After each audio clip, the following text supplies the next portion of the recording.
apparently wounded and is in critical condition, and the shooter, as Tom has been reporting, is dead. So to repeat that news, and this comes via the Butler County DA, one spectator at this Trump rally is dead, another is in critical condition, and the shooter, what we believe right at this hour, the lone shooter, is also dead. And as our colleague Tom Winter was reporting, they will work very quickly and work backwards, and will likely know a lot about this individual in a short amount of time. You see former President Trump trying to acknowledge the crowd while being obviously stunned and being led to the safety of an armored vehicle, but it appears that he is okay, suffering what we've all been able to see, some sort of a graze-type wound to his ear. We hear him, asking for his shoes. He is led away. He continues to turn toward the crowd to offer a sense of assurance that he is okay. And he is now clear of that scene as people continue to leave, all of them telling stories of hearing these pops. Some of them, one woman we had on was able to describe the shooter. Now that we've got that confirmed, her account certainly jives with what we're getting now from the officials in Butler County, Pennsylvania. And that is the crowd here trying to rally their spirits. And certainly this was several minutes apparently into the former president's rally there in Pennsylvania when this occurred. Multiple what sounded like shots, pops, but we presume there were gunshots fired in his direction as he was looking to the right. And a little unclear, he grabs his ear, and then you can see this team of Secret Service agents can quickly swarm him, confirm that he is clear, out of danger, the risk nullified, and then he is escorted to his vehicle and to safety. That area you're looking at right now is a crime scene. We've seen subsequent pictures where you see the police crime tape, and they will treat it as any other crime scene and try to get the details of this. We don't know what this means in terms of the exact injury that former President Trump received, what treatment he may be receiving, what this will do to his ability to campaign. We certainly, of course, expect to see him in this coming week as the Republican National Convention is about to begin on Monday in Milwaukee. So RNC officials certainly trying to figure that out. But right now, the greatest concern is from that angle is the health of the former president, and of course thoughts also turning now to the one spectator who was killed in this, another spectator who was in critical condition from a wound sustained during all this. NBC's Dasha Burns is just outside that Trump rally north of Pittsburgh. She has been giving us plenty of updates here. Dasha, as you've heard, we've now been able to confirm that at least one spectator has been killed in this, and the shooter himself is dead. Lester, just for those who are joining us in this moment, just a reminder that our team, we were in the press pen when this happened. We were in front of a camera, just getting off camera as the former president started to speak. Just a few minutes into his speech, this transpired. We ran for cover as we were trying to figure out what exactly had happened, initially thinking it was fireworks, then realizing it could be something more serious. And now, of course, we know deadly. I am in the parking lot right now, just outside of this venue. This is where press and general attendees have had their cars parked. This is where we evacuated to when we were told to leave the site that is now a crime scene. And I've been running into witnesses here as people have been trying to find their cars, trying to make their way out. And that is where I ran into a man named Joseph, and I want to introduce him to you now. And as we just learned, Joseph, you weren't listening to the program here, but Lester Holt, NBC News, just reporting that one of the attendees has deceased, has died from injuries as a result of the shooting. Joseph, you told me off camera that you may have witnessed this, and I'm so sorry to be talking to you in this tragic moment, but can you describe what it is that you saw? I was attending the rally. I was in the set of bleachers, the very far left of the podium where President Trump was speaking. I was there with friends. I heard several gunshots. The man beside me suffered a gunshot wound to the head, was instantly killed, fell to the bottom of the bleachers. Another woman looked like she got hit in the forearm or hand. And then at that point in time,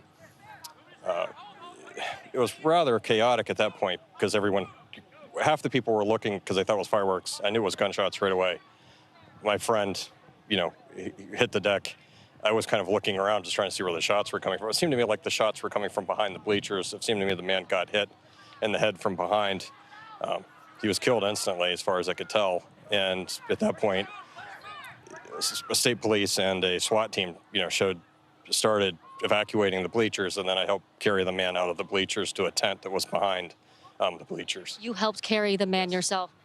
What was his condition when you were carrying him? He's deceased. He died. How close were you to him? A couple yards. I mean, it wasn't very far. Did you know the man? No, it's a complete stranger. They put a towel over his head and then carried him off. And you said there was another woman nearby who was also injured. Where was she in relation to him? I believe she was in the bleachers, like either above me or just to the side of him. But it seemed like she was kind of at my flank, and then she flinched, and it looked like she had taken a gunshot wound to the forearm and hand. Joseph, from where I was standing, we heard multiple gunshots, 8 to 11 shots. We've been hearing it replayed on the video here.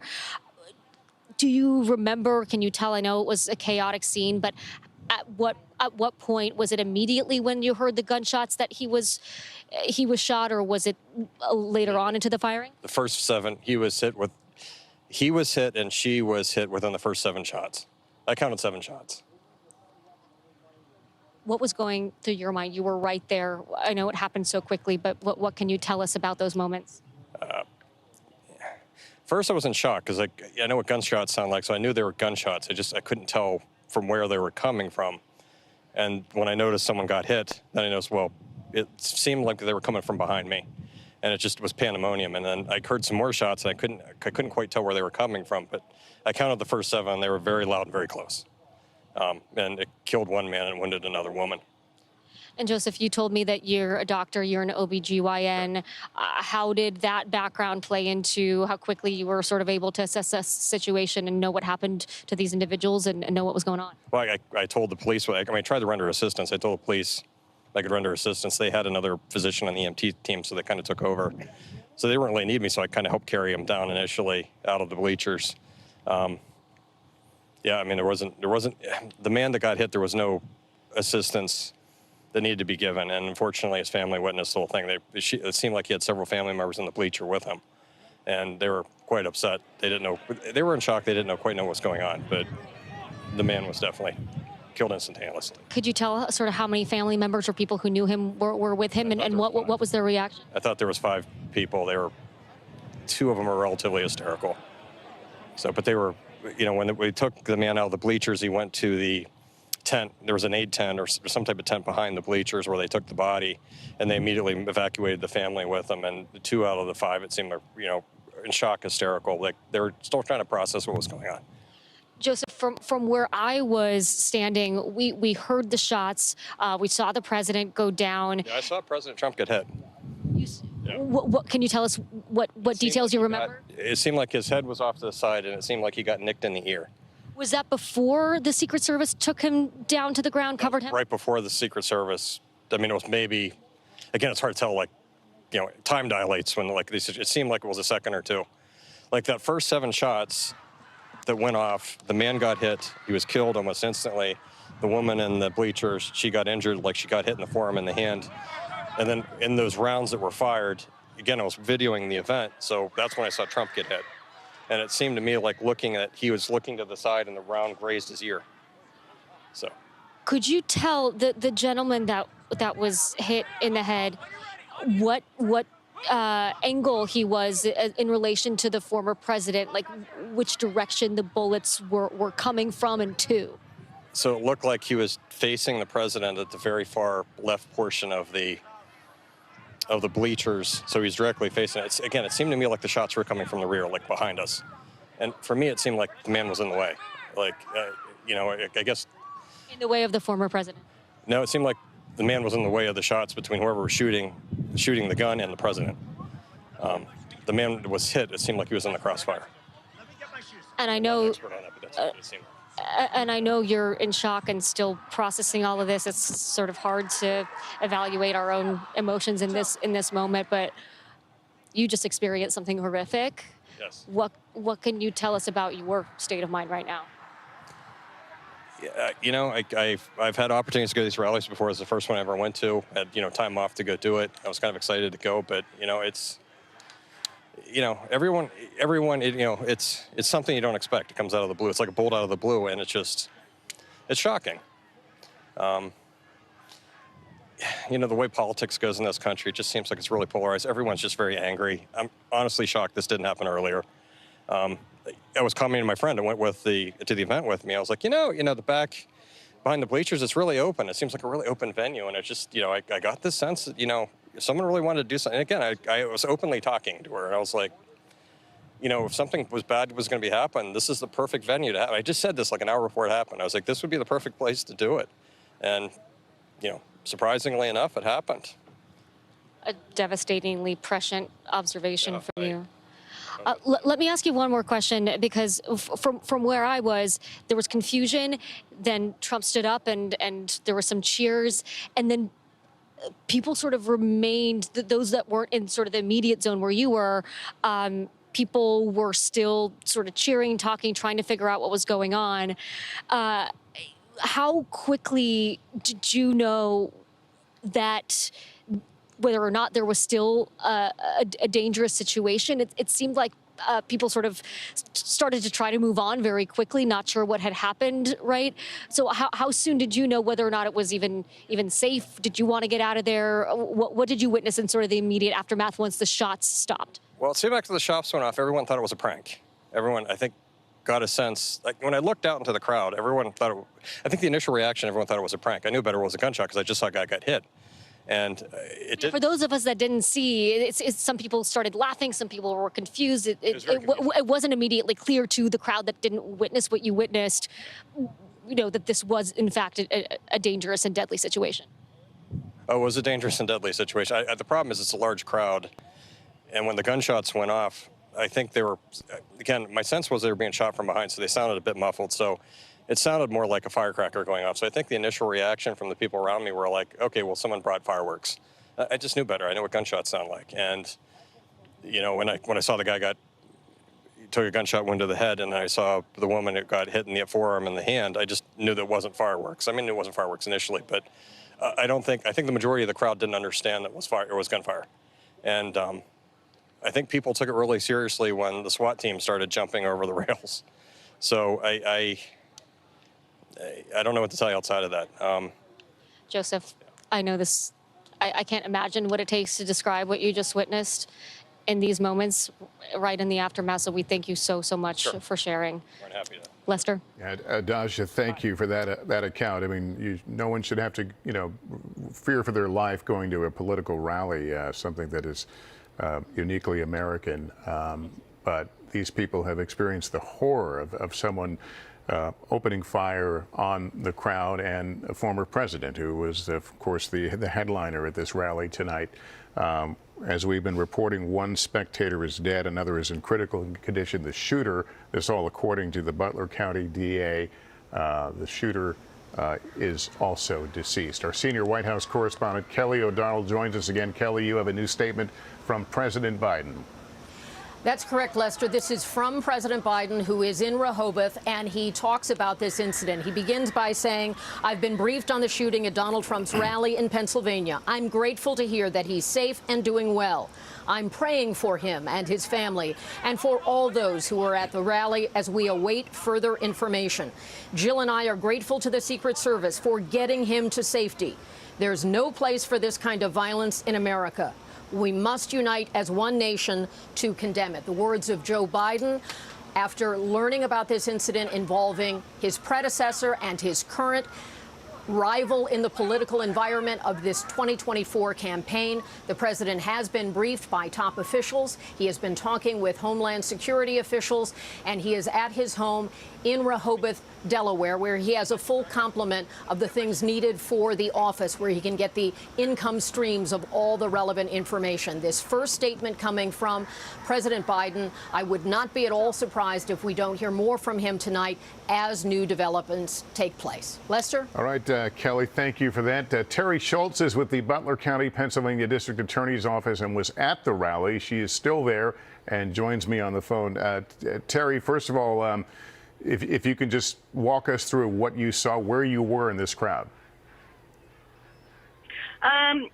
You know what? We didn't have VIP seats. We were a few rows back, enough that we could, see the former president, and then we were all standing there watching the jumbotrons. They had put him on, and the next thing we did was we hear 3 shots. I see kind of his head, the former president's head, go sideways. You can see kind of like, blood. And at that point, I wasn't looking at anything. I was with some friends. They were like, you need to get down. Everybody get down. The people around me, there were some young people crying. And to be honest with you, at the time this happened, I wasn't even sure they were gunshots. But then we heard like 3 or 4 shots, and then we heard shots kind of returned. A friend of mine videotaped that, and we just watched that, and that's what we saw and what we heard. From your vantage point, were you able to see where the shots were coming from? Was it obvious? It was not, but you could hear them, and as soon as you heard the shots, your head turned towards the left. We have a route that runs outside the Butler Farm Show, Route 68, and it sounded like the shots were coming from out there near the field to the left-hand side of where we were. So it certainly was scary. We look at the videotape, and it appears some people didn't quite realize what was happening at the moment. Were you one of them who was not quite sure what you were witnessing? A couple of months old, and if you want to really see something, absolutely. And again, until I was with some friends, and my girlfriend is like, you have to get down. People around us were pulling us down and saying, you have to get down. So I can tell you that it was chaos at the time. Have you been to one of these rallies before? I have not. It was my first time at a rally, and I was certainly excited, to go to one. We had so many people there. But I can tell you the chaos that this created. Everyone was scared. You see the former president and what's happening, and and then when I ascertained what had happened from my Pennsylvania State Police friends, it was very scary. But it was my understanding that they got the shooter. But that really doesn't make a difference, because it was just scary. Yeah, that's our understanding is the shooter is deceased, and again one of the spectators as well, and one critically hurt, a spectator, and the former president is going to be okay. But you bring up a point I think we will all be talking about, and that is, of course, we don't know what the motivation was for this, but it certainly comes at a time that we are all keenly aware of the deep divisions and the risk of political violence. Is it something you even thought about as you set out to attend this rally tonight? To be honest with you, no, not at all. I guess I know that there's political unrest in the country. But in no way did I think that this would happen. And what concerns me more is it's not only political, but, there are innocent people here. And look what happened. And it should just never happen in our country. It really should not. Your point is certainly well taken. I know you're with the DA's office there. Do you have any special insight into how the investigation is proceeding? Well, I know that I'm seeing a lot of news trucks around here. I know that there were tons of Secret Service here. And again, I guess for me, I just question how it, somebody got through security, or where this person was in a field that somebody wasn't looking after them. And I guess that's just me and from my perspective of what I do. Yeah. All right, Terry, thank you very much. As we continue to look at some of the pictures of the aftermath, we've shown you some of the still photos as well of people crouched down for safety, not sure at that moment where the threat was coming from. I want to tell you, we are hearing that we will hear from the president. We read his statement a few minutes ago. We will hear from President Biden at some point this evening. We don't have a firm time on that, but we'll keep you honest and let you know when we know more about that. In the meantime, let me bring in our senior Washington correspondent, Hallie Jackson. Hallie, we're all shocked and certainly saddened over the loss of life here and the injuries, and we're certainly grateful that the former president is okay. But this is going to be a very tough conversation in the weeks coming forward, one we've had on different levels before.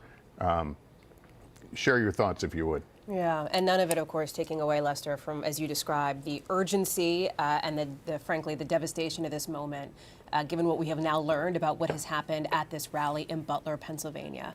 I can tell you that our team here at NBC News is out to a myriad of campaign sources close to former President Trump. And obviously the latest that we've heard, and you've been reporting this, is that he is okay. He is, in the words of a spokesperson, fine and being looked at. We are seeking more information.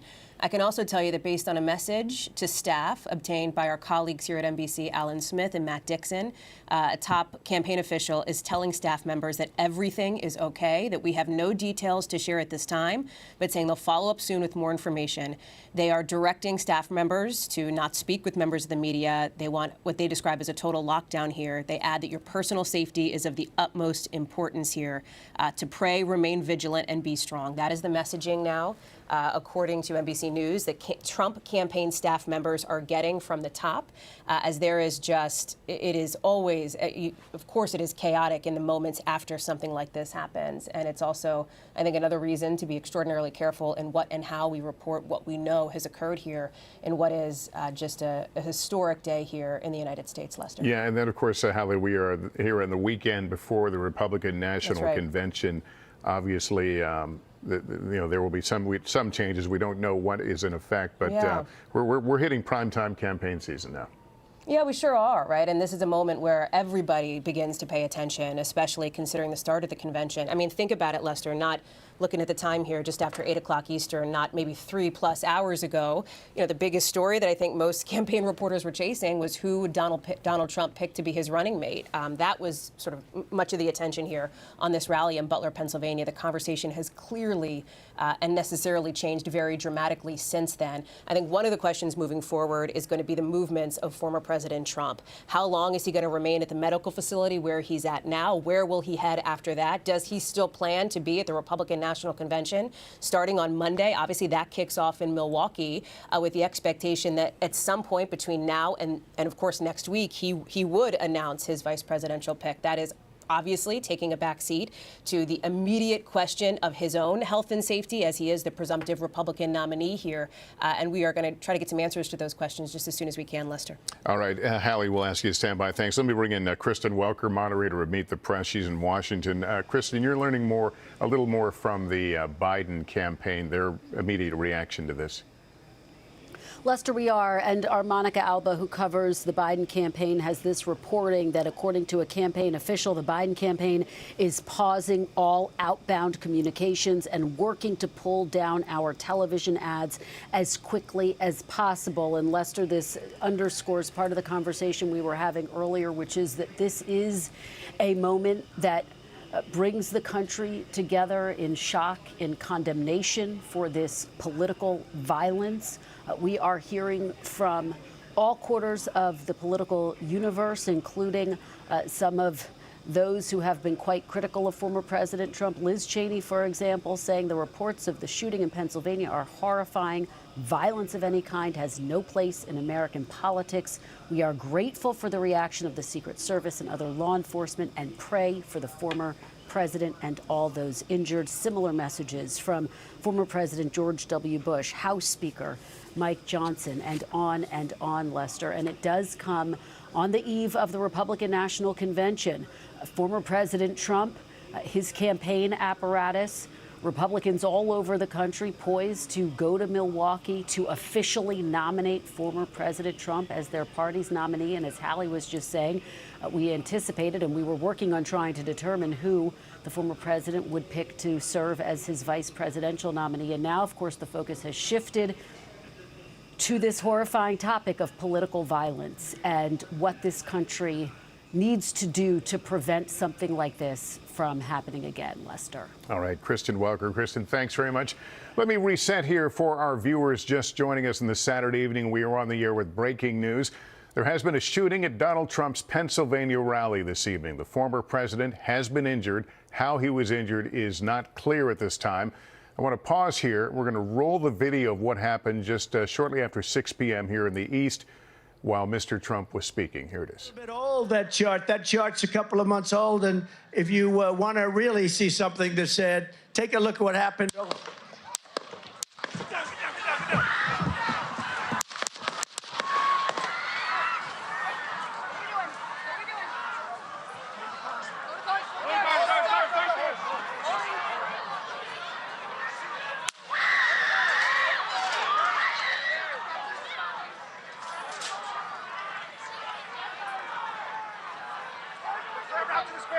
Moving to spare. Hold. When you're ready. On you.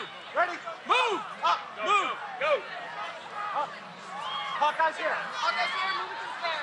Spare, get ready. Spare, get ready. We ready? Down.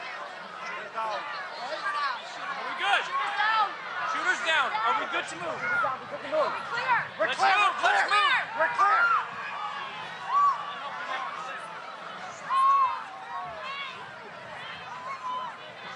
Come on. Let me get my shoes. Let me get my shoes. Got you, sir. I got you, sir. Let me get my shoes, sir. Hold that in your head. It's bloody. So we gotta move to the bus. Move to the bus. Let me get my shoes. Okay. My shoes down. Watch out. I want to bring in now Evie Pouris, a former Secret Service agent. We thank you for joining us again. We hear at one point, I didn't hear this in the earlier recordings, we hear at one point one of the tactical clothed individuals say the shooter is down. As you watch that unfold, I take it they were not prepared to move him until they knew where the threat was. Yes, you can hear that clear line of communication, and the communication is very clear and succinct. Can we move? Are we clear? You hear shooters down, and you hear, are we clear to move? Clear to move. So you're hearing them speak to one another.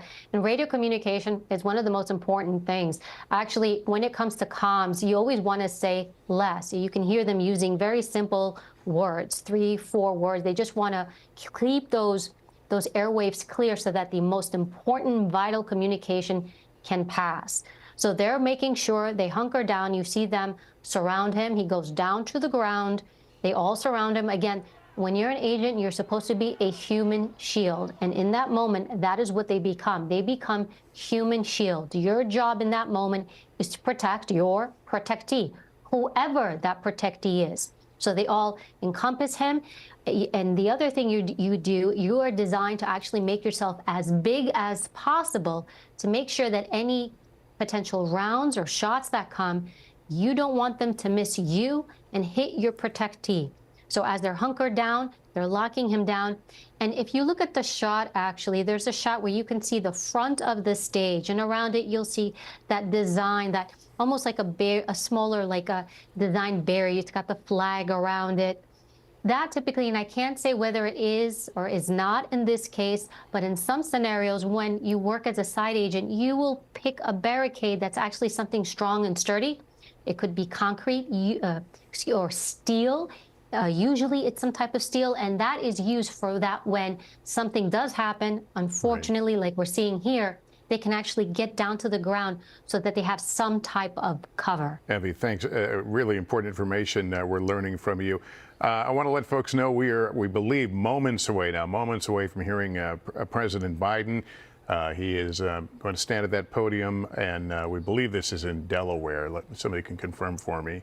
But he will address the nation about these events tonight in Florida. The shooting that apparently wounded former President Trump, who is said to be okay. It killed a spectator, wounded another who's in critical condition. The shooter, who has not been identified, we know nothing about that person's background or what might have motivated him. That shooter is said to be deceased as well. This story has been rolling out, and here is the president. Thoroughly briefed by all the agencies in the federal government as to the situation, based on what we know now. I have tried to get a hold of Donald.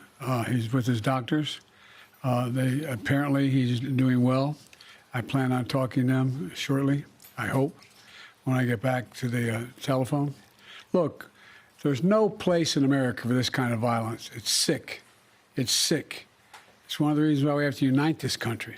We cannot allow for this to be happening. We cannot be like this. We cannot condone this. And I want to thank the Secret Service and all the agencies, including the state agencies, that have been engaged in making sure that the people who, and we have more detail to come relative to other people maybe injured in the audience. I don't have all that detail. We'll make that available to you. I may be able to come back a little later tonight, but we'll put out a statement if I'm not able to if it's not convenient for you all. But the bottom line is that the Trump rally was a rally that he should have been able to be conducted peacefully without any problem. But the idea that there's political violence or violence in America like this is just unheard of. It's just not appropriate. And everybody must condemn it. Everybody. I'll keep you informed, and if I am able to speak to Donald, I'll let you know that as well. But so far, it appears he's doing well, number one. Number two, that there's thoroughly investigating what happened to anyone else in the audience. We have some reports, but not final reports. And every agency in the federal government, I'm going back to my phone to speak with the federal agencies that are being put together again to give me an updated briefing. Has anything happened? They learned any more in the last couple hours. So thank you very much, and I hope I get to speak to them tonight, and I'll get back to you if I do, okay? Mr. President, do you think there was an assassination attempt? I don't know enough to. I have an opinion, but I don't have any facts. So I want to make sure we have all the facts before I make any more comments. Thank you. Are you worried, President, with the security failing this The president stopping short of calling this an assassination attempt, but just noting that he plans to talk to Donald Trump and that his understanding is the former president is doing well. President Biden speaking out against the scourge of political violence, saying there's no room for this. And as we had reported a few moments ago, the Biden campaign moving to take down its advertising, a pause in its political advertising in the wake of this. We know that the president couldn't confirm, but we have confirmed that at least 2 spectators were shot, 1 killed. Another who is in critical condition, and again, the shooter, who we don't know a lot about right now, is also deceased. Let me go back to Kristen Welker in our Washington, D.C. bureau. The White House getting out in front of this very quickly, Kristen. Lester, they sure are, and President Biden condemning this in the strongest terms possible, which is what you would anticipated. He has long condemned political violence. He said this is unheard of. Everybody must condemn it. He did say he had tried to speak with the former president, whom he referred to as Donald. He also noted, Lester, that he is receiving thorough, robust briefings from his national security team, from his federal agencies, and that will undoubtedly continue throughout the night. The White House will undoubtedly need to keep the public informed throughout the night. It comes, as you point out, as they have pulled down and are working to pull down all of their ads, as the Trump campaign is in a media blackout. And it speaks to, Lester, the seriousness of this moment, the gravity of this moment, the fact that, quite frankly, something has just shifted in our American politics, in our country. This act of political violence, which, as the president said, cannot and will not be tolerated. And it does come as everyone is preparing to go to Milwaukee for the Republican National Convention, another event that will be met with heavy security. The perimeter there will be quite strong, quite large. Getting into the actual area where the convention is taking place will undoubtedly require going through magnetiles, making sure that no one is armed going into that event. But again, Lester, this just underscores, I think, that something fundamental has really shifted in our American politics today. Yeah, it's certainly, the threat has been talked about, but to see it play out on this scale is certainly horrifying. Kristen, thank you for that. We'll go back to you in a bit. Let's bring in our senior Washington correspondent, Hallie Jackson. You have a statement from Donald Trump Jr., the former president's son.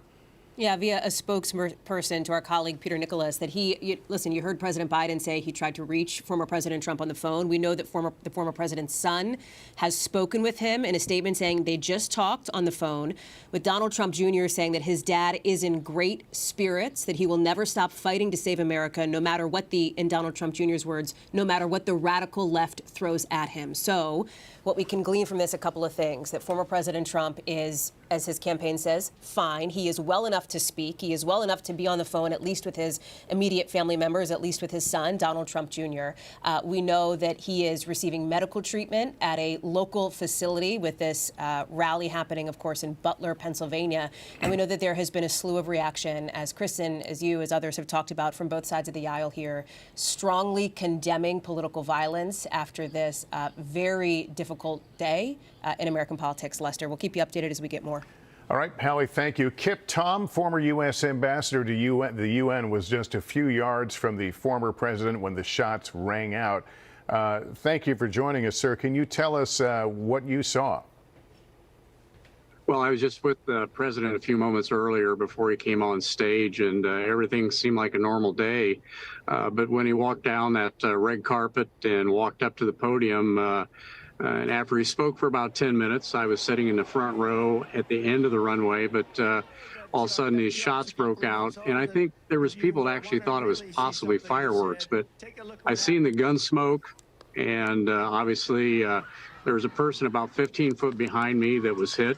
I think severely wounded at the least. But nonetheless, the crowd stayed pretty calm for the most part. And but, you know, it sounded like there was 6-7 shots to start with, and then it seemed like there was a little pause, and then we heard a different caliber gun fired, which I assume is probably the Secret Service. But then I thought I heard another couple of rounds come off, but it felt like it was behind me, but it could have been the echo. Did you hear did President Trump say anything? No, he was just giving the typical rally speech that he typically does everywhere, you know, and trying to encourage voters to get out and vote, and talking about his plan for America. But as the shots rang out, did he cry out? Did someone tell him to get down, or was that instinctive? Yeah, we heard that. We heard everybody say, get down, but I think he was already going down. That's when everybody thought at first maybe he had been hit more severely than he was. I mean, it's already severe.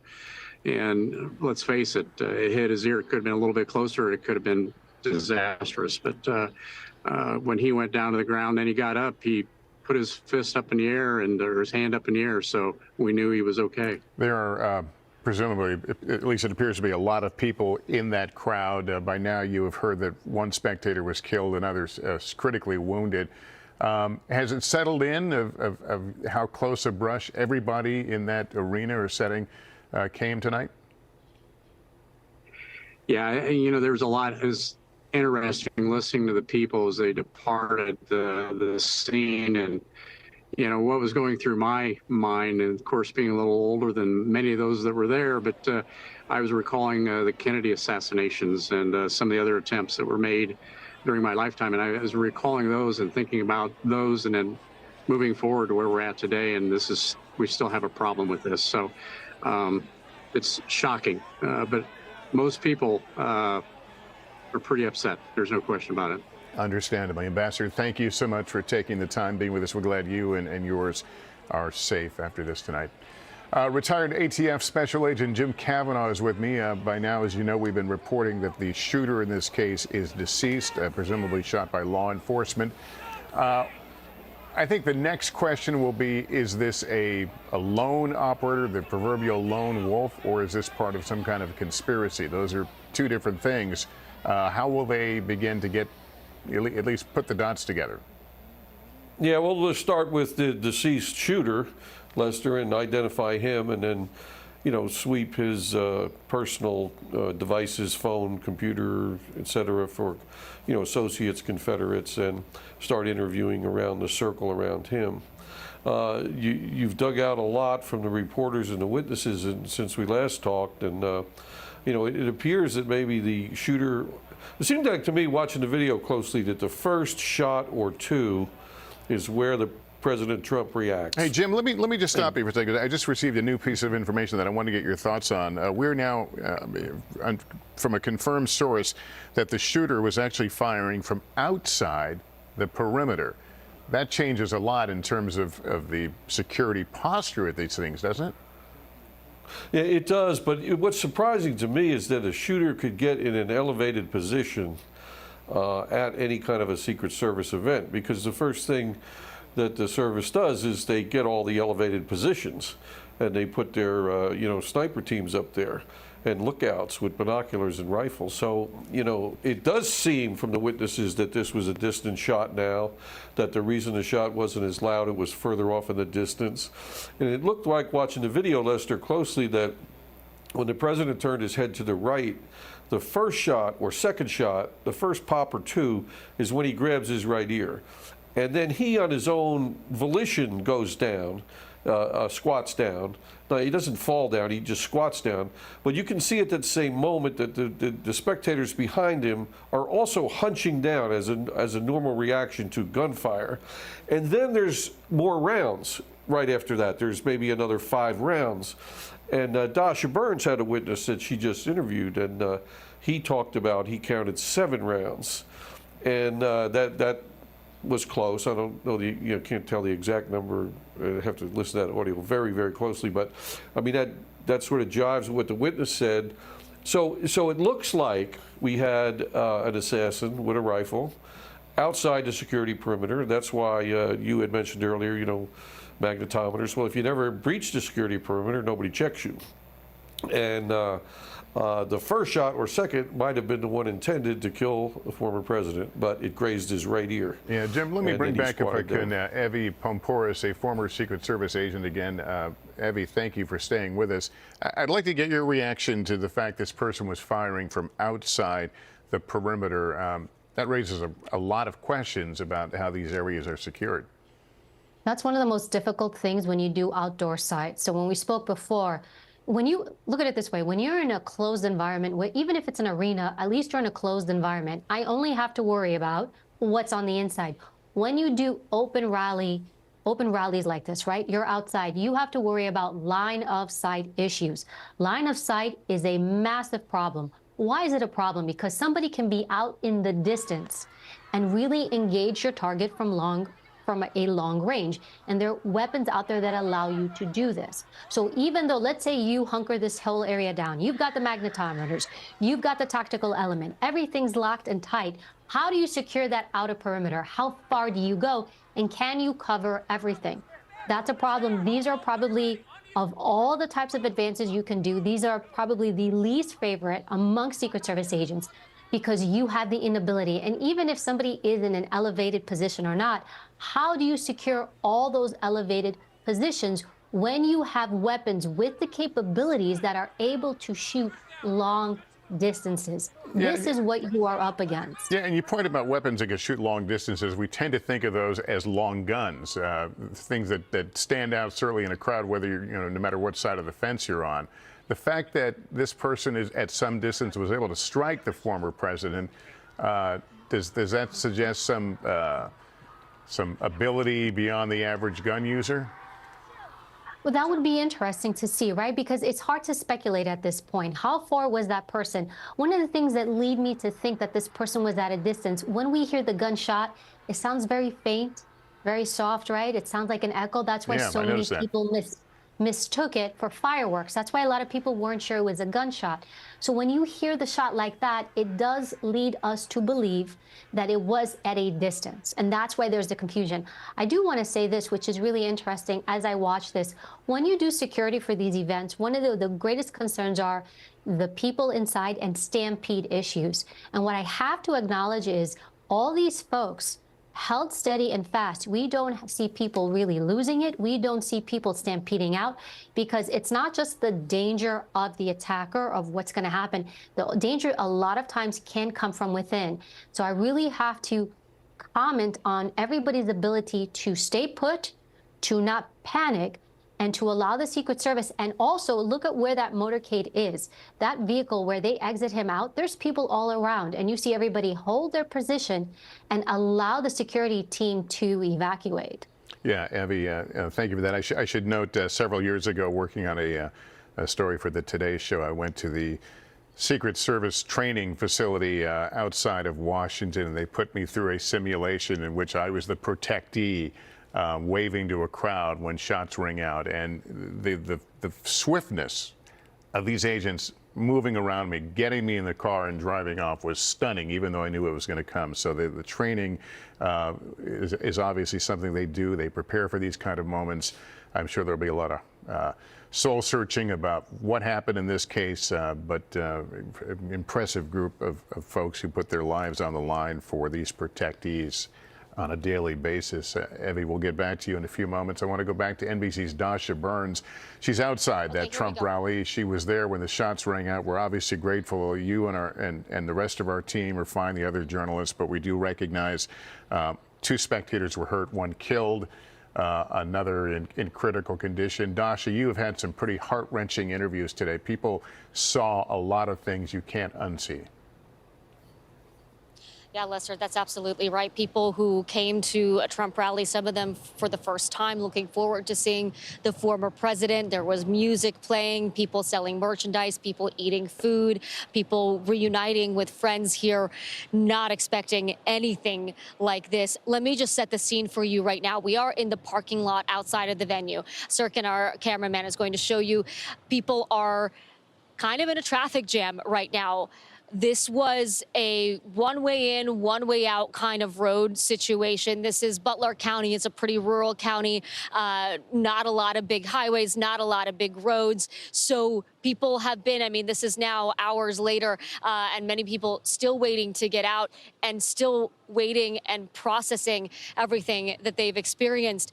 I want to introduce you to Tracy, who is stuck in this traffic jam right now. Tracy and Tyler, they're high school friends.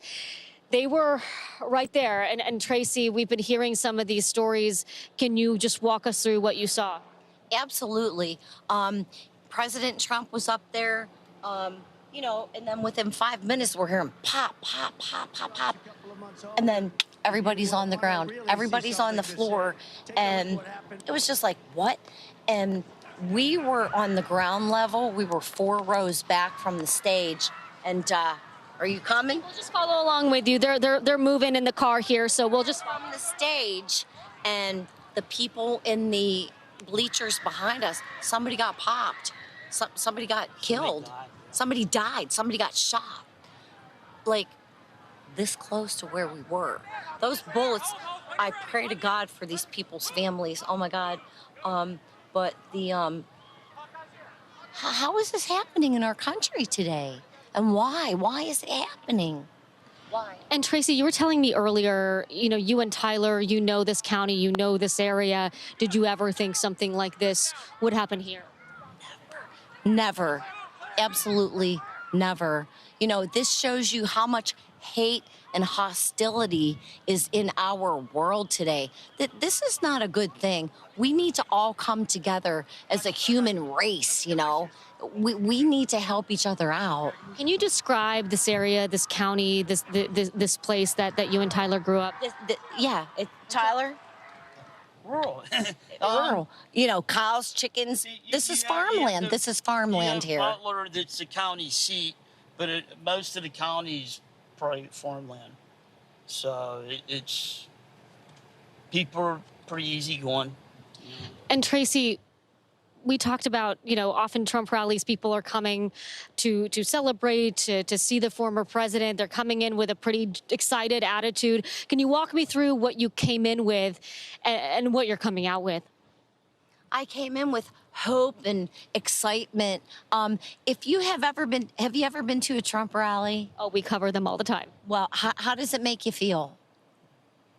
How does it make you feel? How are you feeling? It makes me feel absolutely great and wonderful. In my heart, I feel that this man really wants to help our country, because I really feel that. I honest to God, I do, because this country for so long seems to be going down a path that it really shouldn't be doing. So, you came in to hear the former president speak, someone you're a fan of, and what is your state of mind now? Not good. There's too much hate. This is too much. We can't do this as a country. We can't do this. We need to come together as a country, and God willing, we will. I don't know if you're allowed to put that stuff on, but listen, man, my kid is a fourth-year seminarian, and he prays for this country every day. My child. My kid. Thank you so much. I'm so glad you and Tyler are safe. Drive safe. We hope you get home soon. Thank you. I appreciate you. Thanks, guys. Lester, they've got a ways to go still. There's a lot of cars piling up here. There are a few different places that people are trying to exit at this point. A bit of a free-for-all, but people have been kind and generous to one another. People letting cars in that are trying to come in.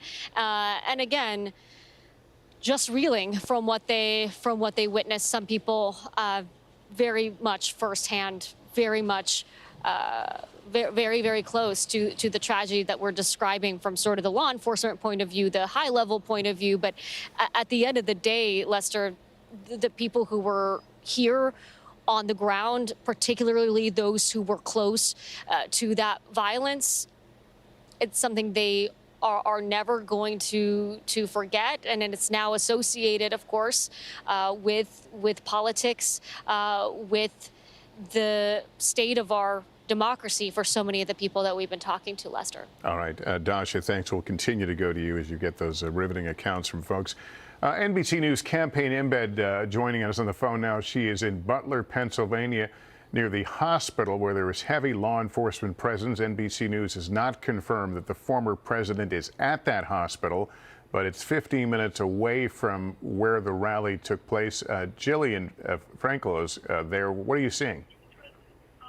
Lester, that's right. I'm across the street from Butler Memorial Hospital, and as you mentioned, we do not yet have confirmation that this is where former President Donald Trump was taken, but there's a heavy law enforcement presence here. Media was across the street. We're shortly getting moved. The hospital is set up on a hillside, and there's law enforcement at the top of the hill looking down. There's also law enforcement at the top of the roof of the hospital itself. When I arrived, there was a helicopter circling the building, heavy police presence here, Lester. When I pulled up, I asked the officer how they were doing. He said they're hanging in there. Obviously, a terrifying scene here in Butler tonight. Lester? Yeah, so the access road is cut off to this area? It is. We are not allowed to go up there. The police vehicles have moved, but we're not allowed to go up the hill to the hospital itself. And media was staged across the street. They're actually sending us further away from the hospital itself momentarily. But yeah, it was completely blocked off when I arrived here, and still a heavy police presence. All right, Jillian, thanks very much. Again, we haven't had correct me if I'm wrong from the control room, but I don't think we've had a complete description of the wound suffered by the former president. We have all seen the blood coming out from near his ear, his right ear. Somebody described as a teardrop of blood, of fresh blood. It appears he might have been grazed by the bullet, but again, we haven't received a complete medical terminology description of the wound, but it does appear that he was certainly hit during all of this.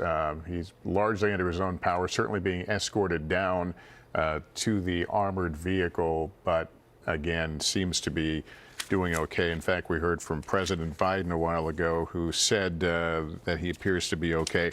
We should note that President Biden says he will be trying to call former President Trump at some point here in the not too distant future. And there the signal of triumph from former President Trump as he was put into that armored car and taken to, we believe, quite possibly the hospital we were just showing you a moment ago. Our investigative correspondent Tom Winter is with us. He continues to dig out fresh details. What more can you tell us, Tom? Lester, a couple of these things coming from official statements from law enforcement, or for 3 to 4 law enforcement officials, to myself and our colleague Jonathan Dienst. We know that the FBI is now on scene and is assisting the United States Secret Service along with the U.S. Attorney's Office in their investigation into this shooting today at the Trump rally. You were just asking a question about whether we know whether or not the former president was shot directly, either grazed in the ear or in the cheek, or whether or not this was a ricochet. That's something that they're still trying to get a handle on, and whether or not a piece of glass was what may have struck him. But either way, he obviously, from the photographs, was struck in some fashion by something. The other information that we were being told, and I'm going to bring in the reporting of my colleague Kelly O'Donnell on this as well, is that this shooting happened outside the Secret Service perimeter. So for folks that have attended any sort of political rally involving either party, involving a presidential candidate or a former president, you'll notice if you go that you are wanded, or you have to go through a magnetometer, kind of like an airport-style security, if you will. That happens within the perimeter of the event. And leading up to the event, the U.S. Secret Service goes through the event site itself to make sure that there's nothing nefarious stored inside, that nobody's hiding out and waiting for a rally to begin. And they try to establish a perimeter that would allow them to be able to have a real control over the event. So what we're being told is that this shooting happened outside of that secure perimeter from a high point. Specifically where it is, I can't yet tell you. We're waiting to hear about that, but that's some of the information that we're waiting to get on. As far as what you're looking at on screen at the moments that this happened, this is standard protocol. You're looking at the heavy weapons teams that immediately went up on stage. Then you're looking at the Secret Service close protective detail of former President Trump, and this would be very similar at any event involving a former president, that they immediately surround him. Obviously, the Secret Service agents there are putting their lives into their hands if this individual was going to continue to fire. Speaking of the individual that law enforcement believes is deceased, that individual, the alleged shooter rather, is deceased, as I mentioned. That individual may have been shot by law enforcement. That appears to be coming into clarity at this time. We're still waiting on the specific details of that, whether or not that was a counter sniper team or somebody who was close to him. I suspect we'll get more details on that closely. As far as who did this and what their motivations are, there's some background information coming into view, Lester, but as you can imagine, there are a lot of names on social media at this hour. There are a lot of names that have been mentioned to us, and we're really trying to get a lot more clarity on that before we suggest a possible name of the individual who did this. But at this point, there appears to be no ongoing threat, and there's no indication that they're looking for anybody else. But this is now a full-blown federal criminal investigation, as you can imagine, and they will certainly try to determine whether this individual had any help. Not that we've received any indication of that, but that's obviously something that they will look into. And the type of rifle that could be used, as you would imagine, to fire from outside the perimeter to get close to that stage would be some sort of a high-powered rifle. The specific nature of that is, again, details that we're still waiting to get, Lester. All right, Tom, thanks very much. Let me go to Kristen Welker now in our Washington, D.C. bureau, who has more. Kristen? Well, Lester, just to reset for everyone, we are tracking the ongoing investigation that Tom was just talking about in the wake of former President Trump having been rushed off the stage after shots were fired at the Pennsylvania rally where he was speaking. To set the scene for everyone, the day started with the anticipation, the questions swirling about whether this might be the event where he announced his nominee for vice president. Obviously now the mood, the tone, the focus has shifted to this horrific act of political violence that unfolded at this Pennsylvania rally. President Biden did address the nation just a short time ago, saying this is unheard of. Everybody must condemn it. He said he had tried to speak with the former president, had not been able to, but is continuing those attempts. He's also getting briefed. I want to go to our senior White House correspondent, Kelly O'Donnell, who is following all of this along with us. Kelly, what's the latest there? Well, from the Biden White House perspective, this is a moment for trying to get information to the president. He, of course, is in charge of the Department of Justice and the Secret Service that are, of course, the agencies that will be working on this. There is always a careful separation between the executive and the law enforcement capabilities. But that's why the Biden White House has a critical role to play to provide the resources at the federal level to investigate this. The president indicated that he also recognizes that state and local officials are very much involved at this right now. Part of what will be a question going forward is what is the immediate change, if any, to the political calendar that is scheduled for this week, with the Republican National Convention expected to be in Milwaukee with lots of important events. Obviously, a full assessment of what is the condition of the former president right now. We don't have confirmed reporting yet about the state of that. When he left this event site, as the video indicates, of course, he was taken and has the resources around him for medical care. President Biden has said he wishes to speak to Donald Trump tonight.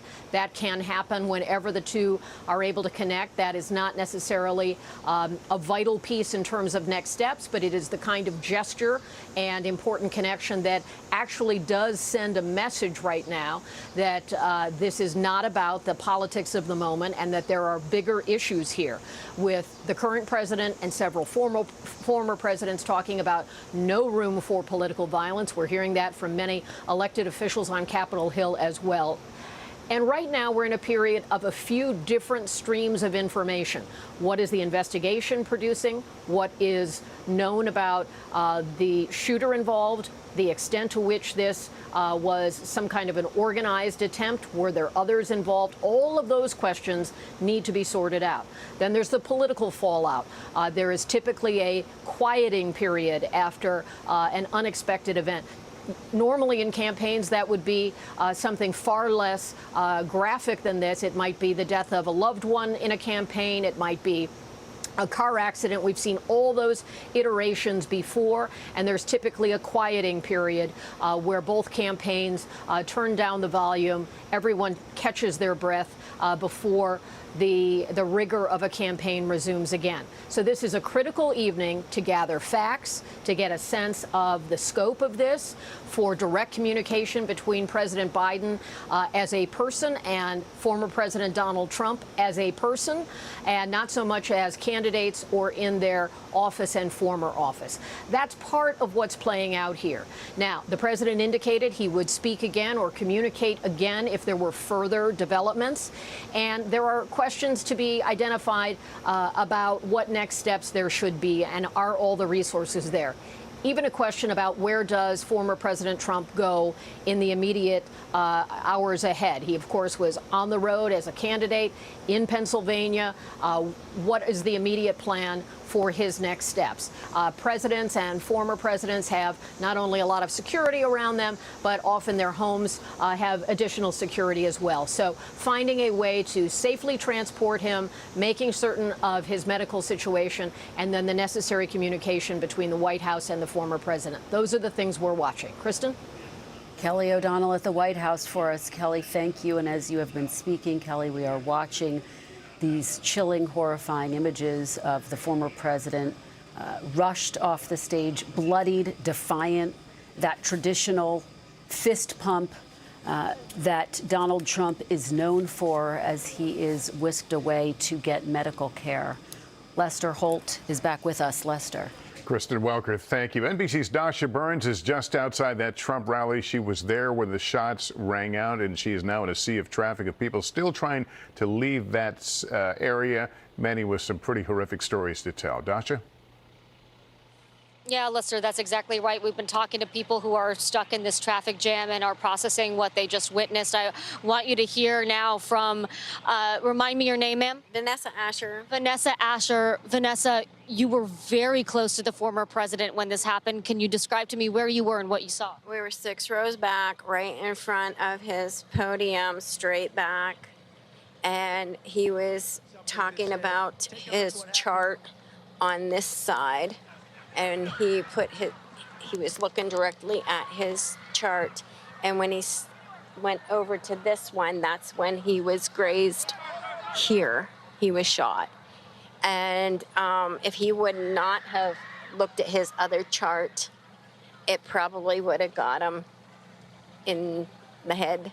So he turned his head just in the nick of time. Yes, he did. In the nick of time.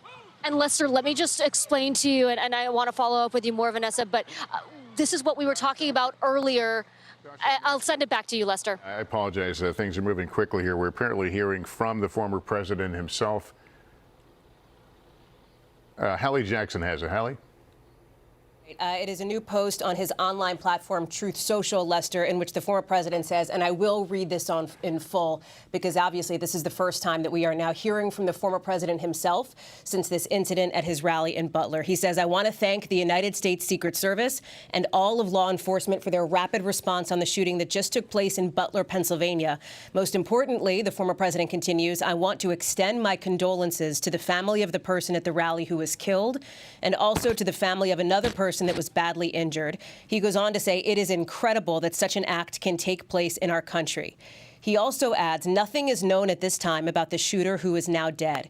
The former president says he was shot with a bullet that pierced the upper part of my right ear. You're looking at that online post now. So he is confirming, he says that he was shot with a bullet that pierced the upper part of his right ear. He says, I knew immediately that something was wrong and that I heard a whizzing sound, shots, and immediately felt the bullet ripping through the skin.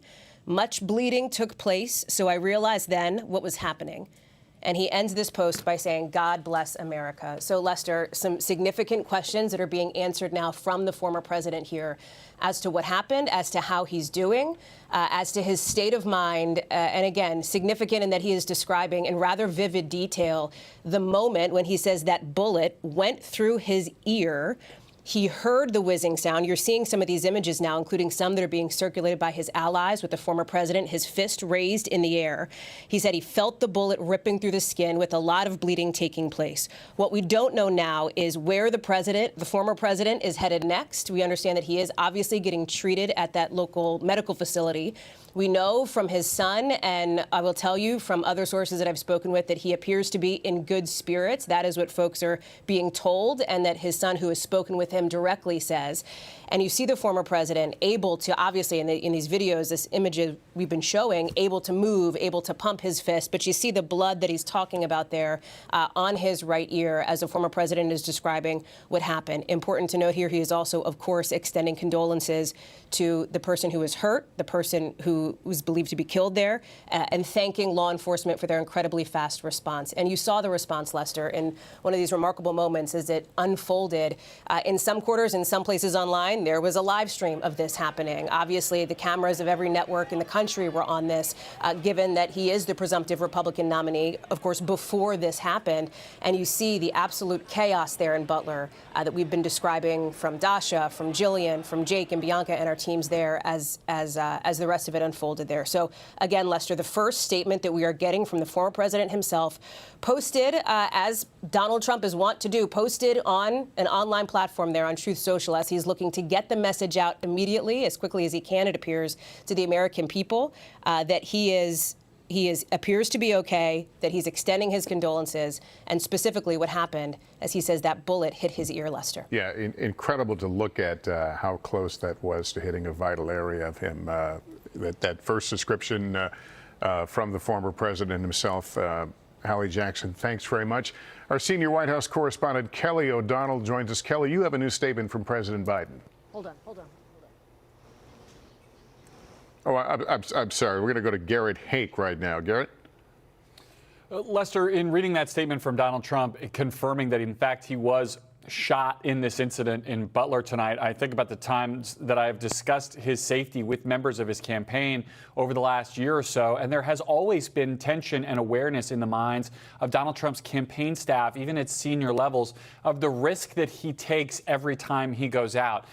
Campaign officials will tell you that he gets an enormous amount of threats, frankly, as many politicians do across the political spectrum, and that the campaign has worked across this very long period of of time since he first announced more than a year ago that he would be running for president, to balance, in some cases, his desire to hold these kind of mega rallies, these huge outdoor events, with his personal safety. They are very cautious about using what is known in the industry as OTR stops, the idea of him appearing at short notice in certain locations where folks cannot necessarily be screened in the same manner that they are by the Secret Service at events like this.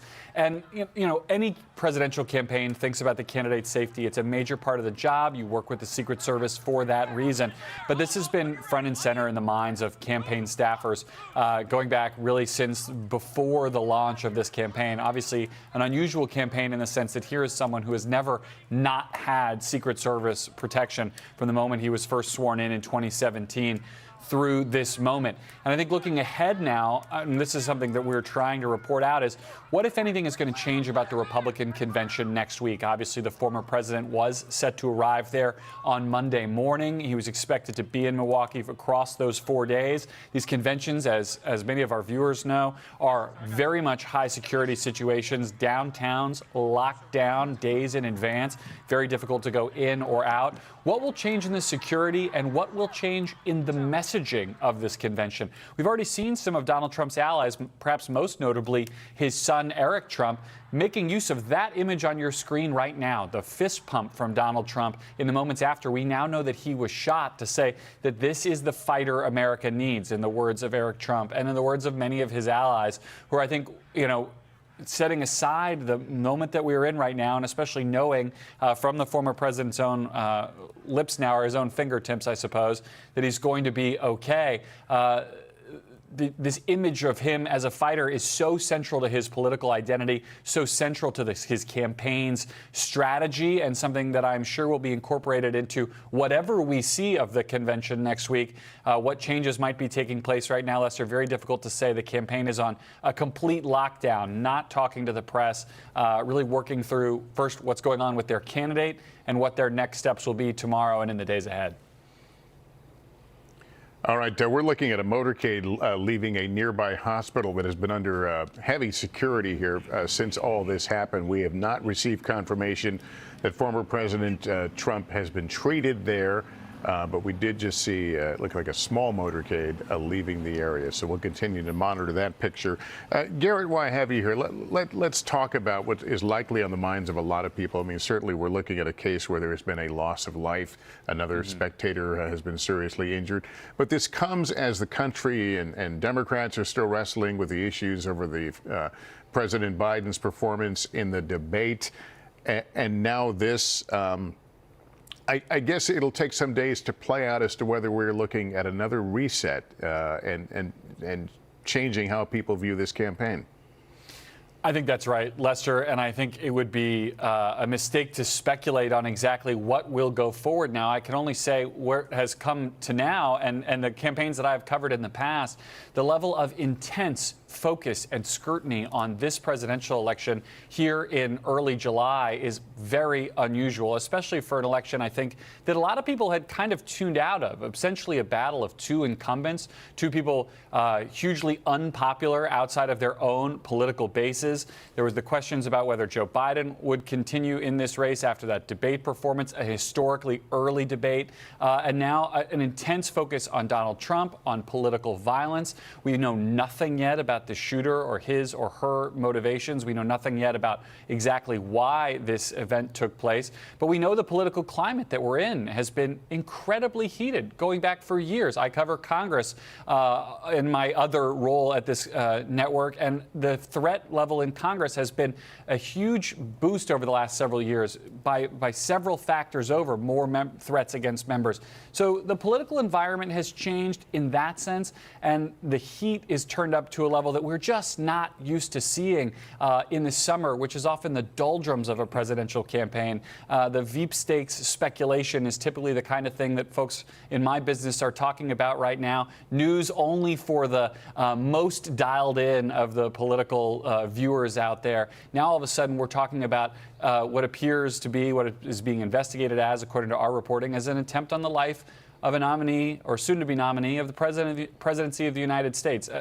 The phrase that we are in uncharted waters is completely worn out, Lester, but here we find it once again perhaps the most appropriate way to view our political dynamic. It certainly says it in so many ways. Thank you, Garrett. Let's bring in our senior Washington correspondent, Hallie Jackson. You have received a statement from the Secret Service. What are they saying right now? Yeah, a new statement now putting on the record officially, Lester, what our team has been able to report out from their sources over the course of the last 2 hours or so. I will read it in full here because it's important to note what the Secret Service is saying, that during the rally in Butler tonight at around 6:15 p.m., they say a suspected shooter fired multiple shots toward the stage from an elevated position outside of the rally venue. They say that Secret Service personnel neutralized the shooter, who is now deceased. The Secret Service quickly responded with protective measures, and the former president is safe and being evaluated. The Secret Service spokesperson goes on to say that one spectator was killed, two spectators were critically injured, so badly hurt. The incident is currently under investigation, and the Secret Service has formally notified the Federal Bureau of Investigation. And obviously the FBI and the Secret Service have plenty more work to do here on this front. But Lester, again, significant in that this is the official confirmation that, as we have been reporting here, the suspected shooter here is dead. 2 people have been badly hurt. 1 person was killed here in a moment that is reverberating not just in the political world, but around the country, and I will tell you around the world, with international reaction coming in from world leaders. I want to also share with you some reaction coming in from the former president's daughter, Ivanka Trump, who is posting now in just the last couple of minutes that she is thanking people for their love and prayers for her father and for other victims of today's senseless violence in Butler, Pennsylvania. She says she's grateful to the Secret Service, to law enforcement officers. She continues to pray for our country, ending by saying, "I love you, Dad." Again, from Ivanka Trump, today and always, Lester. All right, Hallie, thank you. For our viewers just joining us as we near the top of the hour, we're on the air with breaking news. We have been for several hours now following the events involving a shooting at Donald Trump's Pennsylvania rally this evening. The former president has been injured. He says he was shot, and he has just posted on Truth Social that he was hit with a bullet that pierced the upper part of his right ear. He says he felt it ripping through his skin. What I want to do here is pause for a moment, and we're going to roll the video of what happened just shortly after 6 p.m. here on the East Coast while Mr. Trump was speaking. Listen closely also to the sound of the gunshots and what's heard of the moments right after that until he is rushed into the car. Here it is. A little bit old, that chart. That chart's a couple of months old, and if you want to really see something that's said, take a look at what happened.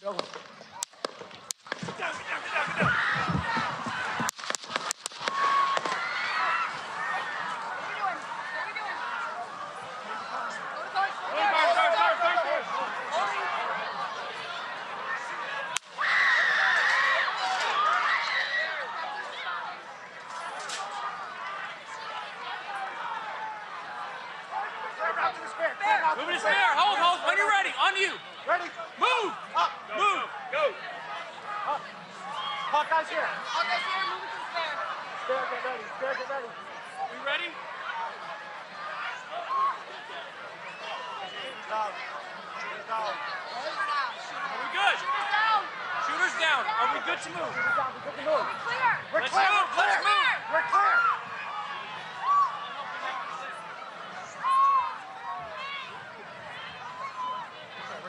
Come on. Let me get my shoes. Let me get my shoes. I got you, sir. I got you, sir. Let me get my shoes, sir. Hold that in your head. It's bloody. So we gotta move to the bus. Move to the bus. Let me get my shoes. Okay. My shoes down. My shoes. Watch out.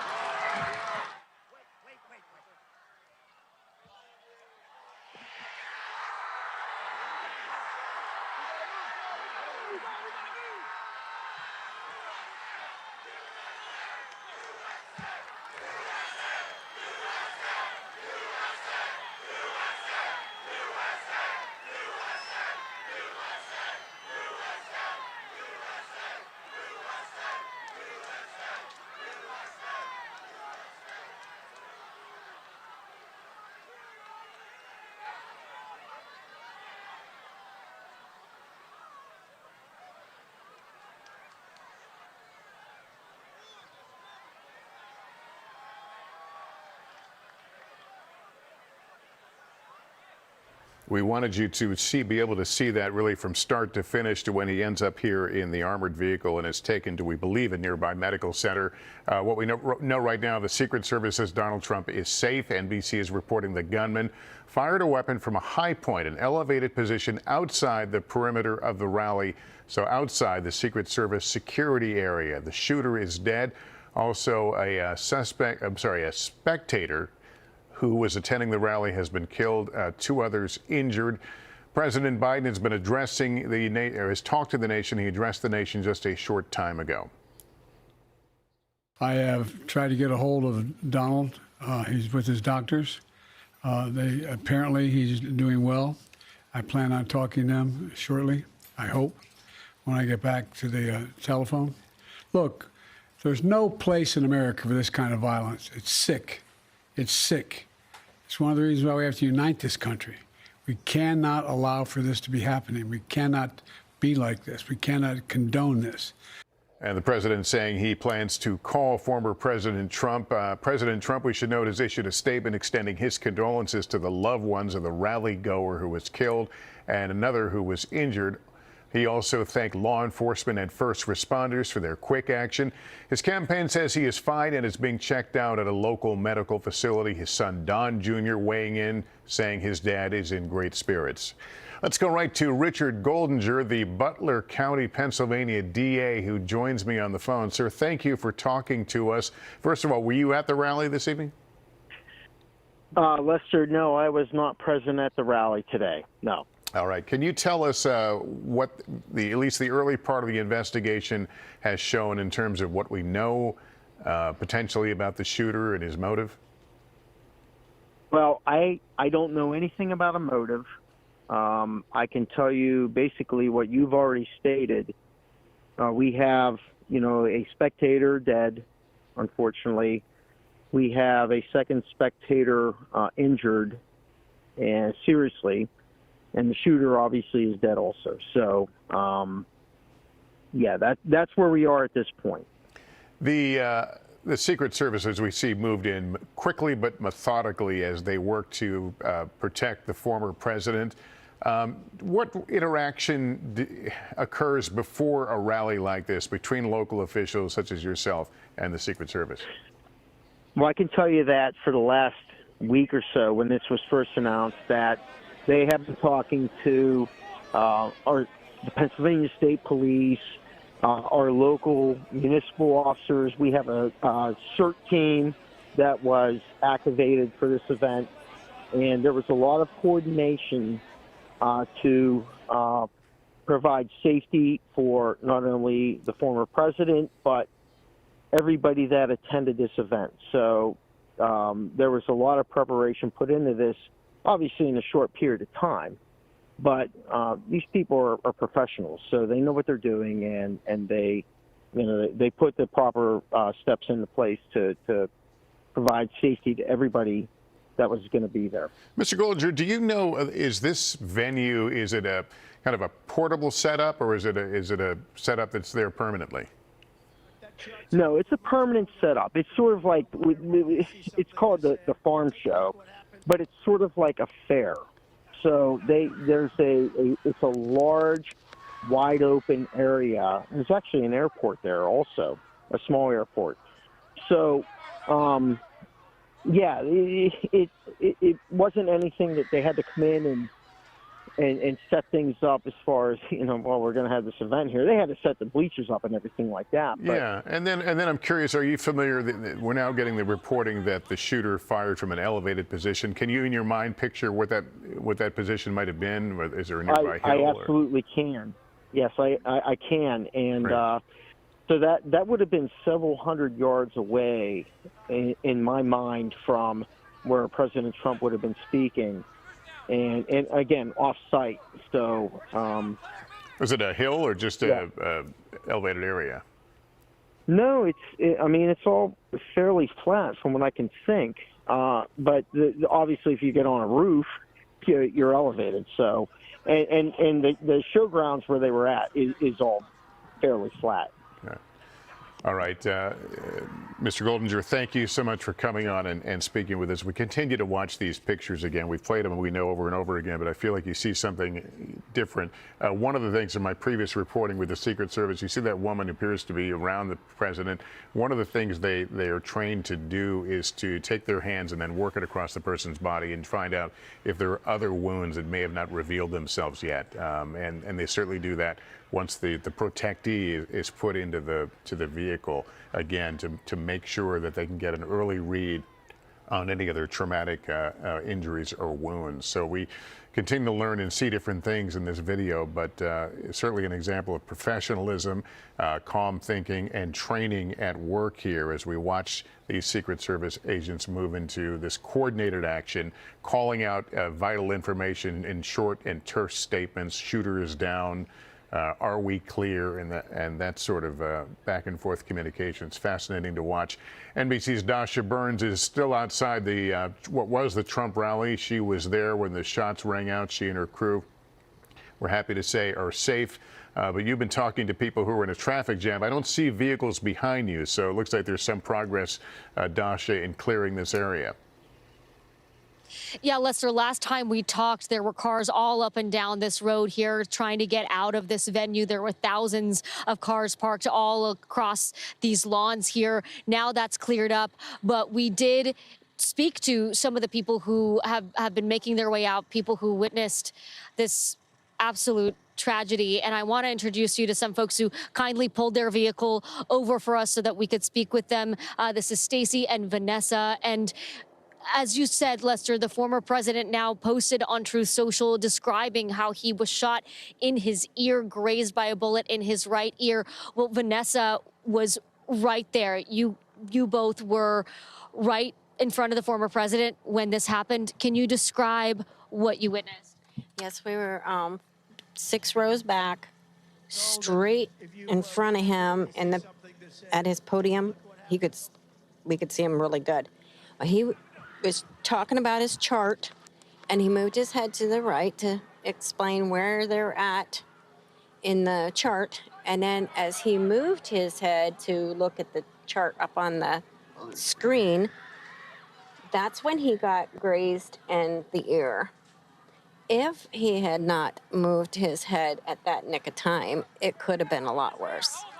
So he moved his head just in the right moment to get an ear graze instead of something worse. Yes. And Lester, let me just explain to you briefly, because we were on the press risers as the former president was starting his speech at the rally. He was only a few minutes in. What Vanessa is referring to when she's talking about those charts, he was talking about immigration and immigration under the Biden administration. He had screens on the left and the right of him, behind him, and he was pointing to one of those screens where he had a chart that was detailing immigration rates, and he turned to point to that chart, and that is when his ear was grazed, and you've seen this on the video. But to Vanessa's point, if he hadn't made that turn to show that chart, things could have been a lot different. Vanessa, where you were when you first heard those shots ring out, what went through your mind and what happened with you and the people around you? At first, I didn't know if they were firecrackers. There were 6 pops. It just went pop, pop, pop, pop. And then as I was staring straight ahead, I looked across and I didn't see anything, so I looked back at President Trump, and that's when he went down. And then what ran through your mind? That, we are all in a situation that we could be very hurt, and they're telling us to all get down, stay down. And then a lot of things went through my mind. Where's my husband? What about the 3 people that we met today beside us? Who else could be injured? Why did this happen at President Trump's rally? I mean, a lot of things went through my head. Are we going to be out of here safe? What are you, you are safe, thank goodness, and I'm so glad you are, and I'm so sorry that we're meeting under these circumstances. As you sit here in your car now, trying to process all of this, what are you feeling now? I just want to go home. I just want to go home. I'm glad that President Trump is okay. I worry about the children that were at the rally and how traumatized they are after witnessing all this. The little girl that was a couple rows ahead of us, oh, she was petrified. And what's going through her mind, is she going to be okay, or is she going to have, you know, nightmares? Or, you know, I worry about children. I worry about the people that lost their loved ones today. And I most certainly worry about my President Trump. Vanessa, we're okay. I'm so glad you're okay. Vanessa, Stacey, thank you so much. And please, you deserve to go home. You deserve to get some rest now. And I hope you drive safe. And thank you so much. They've been here since 7 o'clock in the morning, a long day, and certainly not the day that you were expecting. So thank you so much. And Lester, the sun is now setting here in Butler County as the tragedy of the day is just starting to dawn on all of us who were here. All right, Dosh, I think that woman sums it up well. She just wants to go home. It's been, for all those people who were there, what a story they will tell, and what a trauma, certainly an emotional trauma, to be a part of all that. Our investigative correspondent, Tom Witter, joins us again.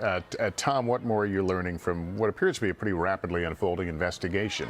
I think that's well put, Lester. I think there's a lot going on behind the scenes in law enforcement as they investigate it. The FBI, the U.S. Attorney's Office locally is on top of it. We're in the process right now. We're just doing a little extra verification of video that appears to show the aftermath of the shooting and this individual who shot from, as you just heard the district attorney to you say, from several hundred yards away.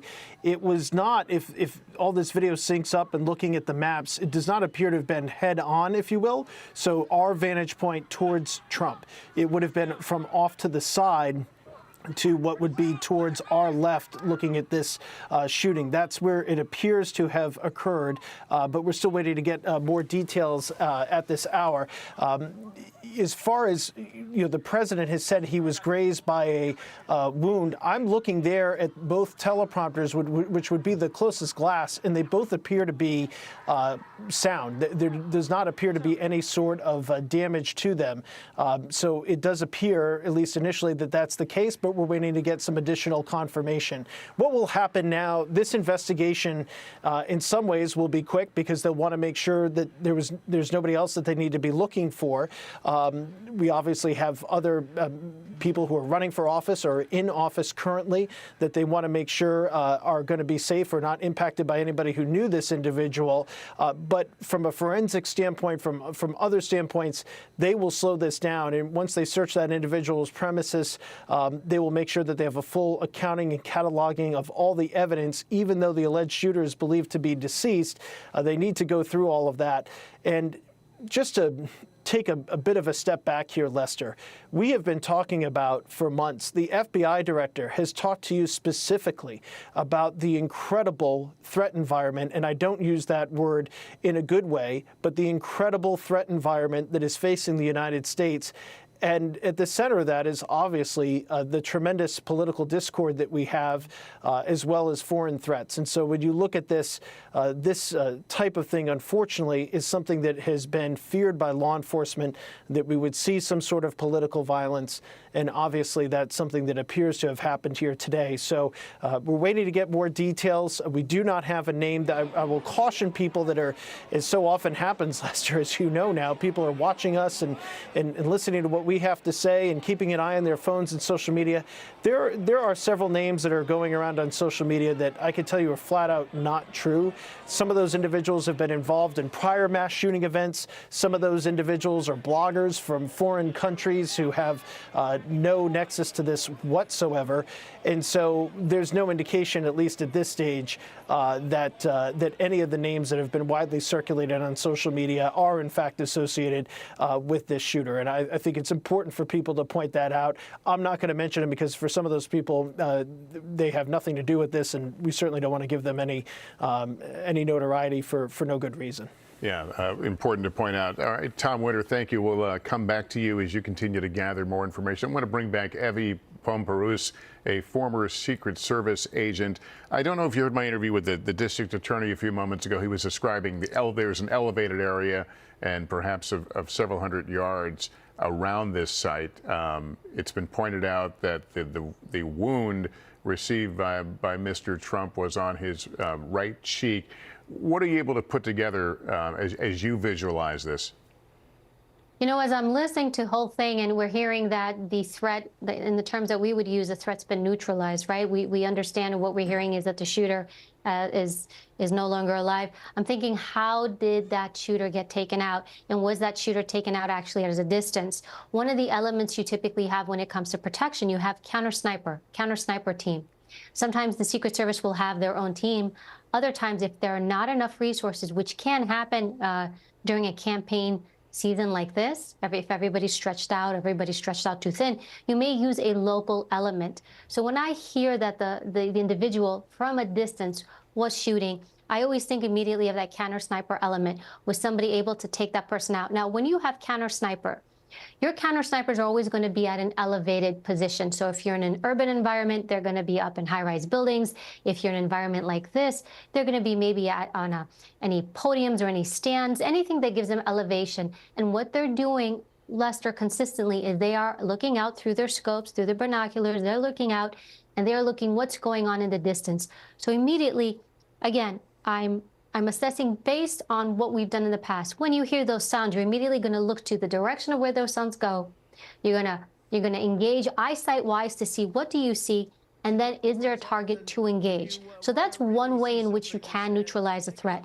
Another way that you can neutralize a threat from a distance is there will be a team on the ground. So the snipers are up top, they're seeing things, they're calling things out. You also have a team on the ground that can respond. So it's possibility that that team on the ground, whether Secret Service or local law enforcement, immediately went to that location if they're able to determine that location. So that's what you're going to think about when it comes to line of sight. And look, line of sight is one of the worst things. A lot of times when we have these outdoor events or the president speak in certain areas, you actually use the landscape to help you. And we've gone even to the extent of trees and bushes and anything you can think of to break line of sight. Line of sight is that one thing it makes you extremely vulnerable because it's such a hard thing to control, especially from a distance. And, and to follow up to, as I'm watching the reporting here, and we see the agents coming in, and you brought this up before, that the agents shielded the president and they're looking for wounds. You're correct. So as soon as they get the president off the stage, they go immediately into the vehicle and they're checking him for other wounds. And we actually saw a scenario like this play out with then President Ronald Reagan. Ronald Reagan, same thing. He was outdoors. The difference with him, it was an arrival departure movement. So he's moving from a secure location to the car, and he's moving to the car, shots are fired. Now, at first glance, Reagan didn't look like he had anything. He looked okay. But his then detail leader in the vehicle actually searched him, and what they found was a small wound, and they found the gunshot wound, but that was not discovered until inside the vehicle. So although you're seeing him initially outside, he's standing, you see Donald Trump give the fist pump, but you really want to check him when he's in the car. And then from there, what you're going to do is you're going to take him to a hospital. So I know there was reporting that he was at some type of medical facility, a hospital, we're presuming. That's another thing that's put into basically the strategic response. You always have a hospital. That hospital, when you pick one, you're looking for something called a Trauma 1 hospital. Why do you want Trauma 1 hospital? A Trauma 1 hospital is a hospital that can deal with gunshot wounds. They can deal with mass trauma. So when you have a protectee, the idea, and in training, you understand that if they're going to be attacked, it's going to be likely with a weapon, a shot. So you want to take your protectee to a facility that can treat gunshot wounds, that can treat serious trauma. So it's very likely that the facility that Donald Trump was taken to was a facility like this. There's always an agent there in advance. They go in advance to speak to the medical staff. So there is a medical protocol that is put in place so that when something like this happens, the hospital and that agent is already there to receive the president and to do an assessment on him. Let me ask you about who makes the decision as to how the venues are used. Does the campaign simply call up and say, hey, we're going to be at this site, you guys figure out how to secure it? Or do you tend to work together with the campaigns? How does that go? It's usually the first, and it's probably one of the hardest things. The U.S. Secret Service works really hard to try not to intervene, not to interfere in their protectees movements. Look, the President of the United States, a former president, when they're campaigning, they need to be with the people, shaking hands, talking to everybody. Secret Service, you want to keep them secure. You want to keep them away from everyone. So the goal is to try to let them do their job, because they're a person of the people. So who do they need to be with? The people. So Secret Service typically allows staff to pick the locations. We will go there. It's very, very rare. I have to say, I don't think I've ever seen it where they were told, no, you can't do it here. They're an agency that is very can-do. We can do this. I have to tell you, at first glance, even with this location, I don't see anything different than the other rallies I've been to myself. So this is quite common. Now, Secret Service can say no, but you really have to have a good reason as to why you're going to say no and justify that. Evie, thank you. You continue to provide us with rich information as we try to visualize all these things and understand and really interpret some of the video we've been seeing. We appreciate it. We'll ask you to stand by. I want to talk to Congressman Mike Kelly now. He was at that rally with his grandkids. Congressman, thank you for being with us. You guys okay? Yes, Lester, thank you. We're fine. How close were you to the former president, and what did you witness? So I was about maybe 50 feet away from the podium where President Trump was speaking, and with some other congressional members and a member for the Senate. But and then behind me were the stanchions where people were sitting in the seats. So very close to it. A very strange day. You can imagine where I live in Butler, Pennsylvania. This is an agriculture town. This is an ag area, right? And we had it at the Butler Farm Show today, which is for years I've been coming here. And actually, we always participate in the 4-H sale here, where the children bring their animals in and sell them. They make pies and cakes, and they have all these contests. This is about as basic as you can get. This is about as basic America as you can find. And today, Lester, I got to tell you, it was a beautiful summer day. People celebrating, people happy, people grilling food and getting ready for President Trump to come in. And then the aftermath of it was just shaking. You just couldn't believe it. And I'm really concerned as we go forward. There's something wrong in America right now. Look, this doesn't make sense. I will tell you this, though, as President Trump and his right ear, the bullet went through his right ear. It's a fraction of an inch maybe away from killing him. As he was leaving and as they were carrying him out, the Secret Service, he put his hand up in the air like, I'm okay. Unfortunately, the people behind me, about 10 rows up in the stands, there were people up there yelling and screaming, and they were talking. They had blood on their shirts and stuff, and there was a man who was down there. The security team rushed over there. They took him out of the stands, and apparently he has since passed away. But Lester, there's something wrong. There's something wrong in America today. This is we certainly today look like a third world country. Look, if you don't like whoever the candidate is, just don't vote for them. An attempted assassination on a presumption of the candidate. We're going into our convention this week. Former President Trump is going to come out as our candidate. What is wrong? What has happened in America? This is absolutely bizarre. Do you think that we will hear a different tone for the rest of this campaign coming from frankly, both sides? You know what? I would sure hope so. But do you know, and because I think you all covered this before, in 2017, our Republican baseball team was practicing for a spring baseball game as a charity event. And our leader now, Steve Scalise, was, again, a gunman attacked our guys while they were at practice and shooting up the place. Yeah, I reported that. I just don't understand this anymore. I really don't understand. The greatest nation in the world right now has succumbed to being a third world country. The level of hate, the level of discourse that takes place has got to stop. It has got to stop, and we've got to return to who we are. We are a great, great nation, and we say in all our prayers, under God, under God, under God. Well, I'm sure that right now, the people of faith, tomorrow on Sunday morning, please go to wherever it is that you worship, drop to your knees tonight and pray for America. Pray for President Trump, that he's going to be okay. We also have, as I said, one man was shot. This guy is just there celebrating a day at a farm showgrounds, and all of a sudden somebody takes into their hands, they have to start shooting up the crowd, shoot the president in the head. It's absolutely, it's off the charts.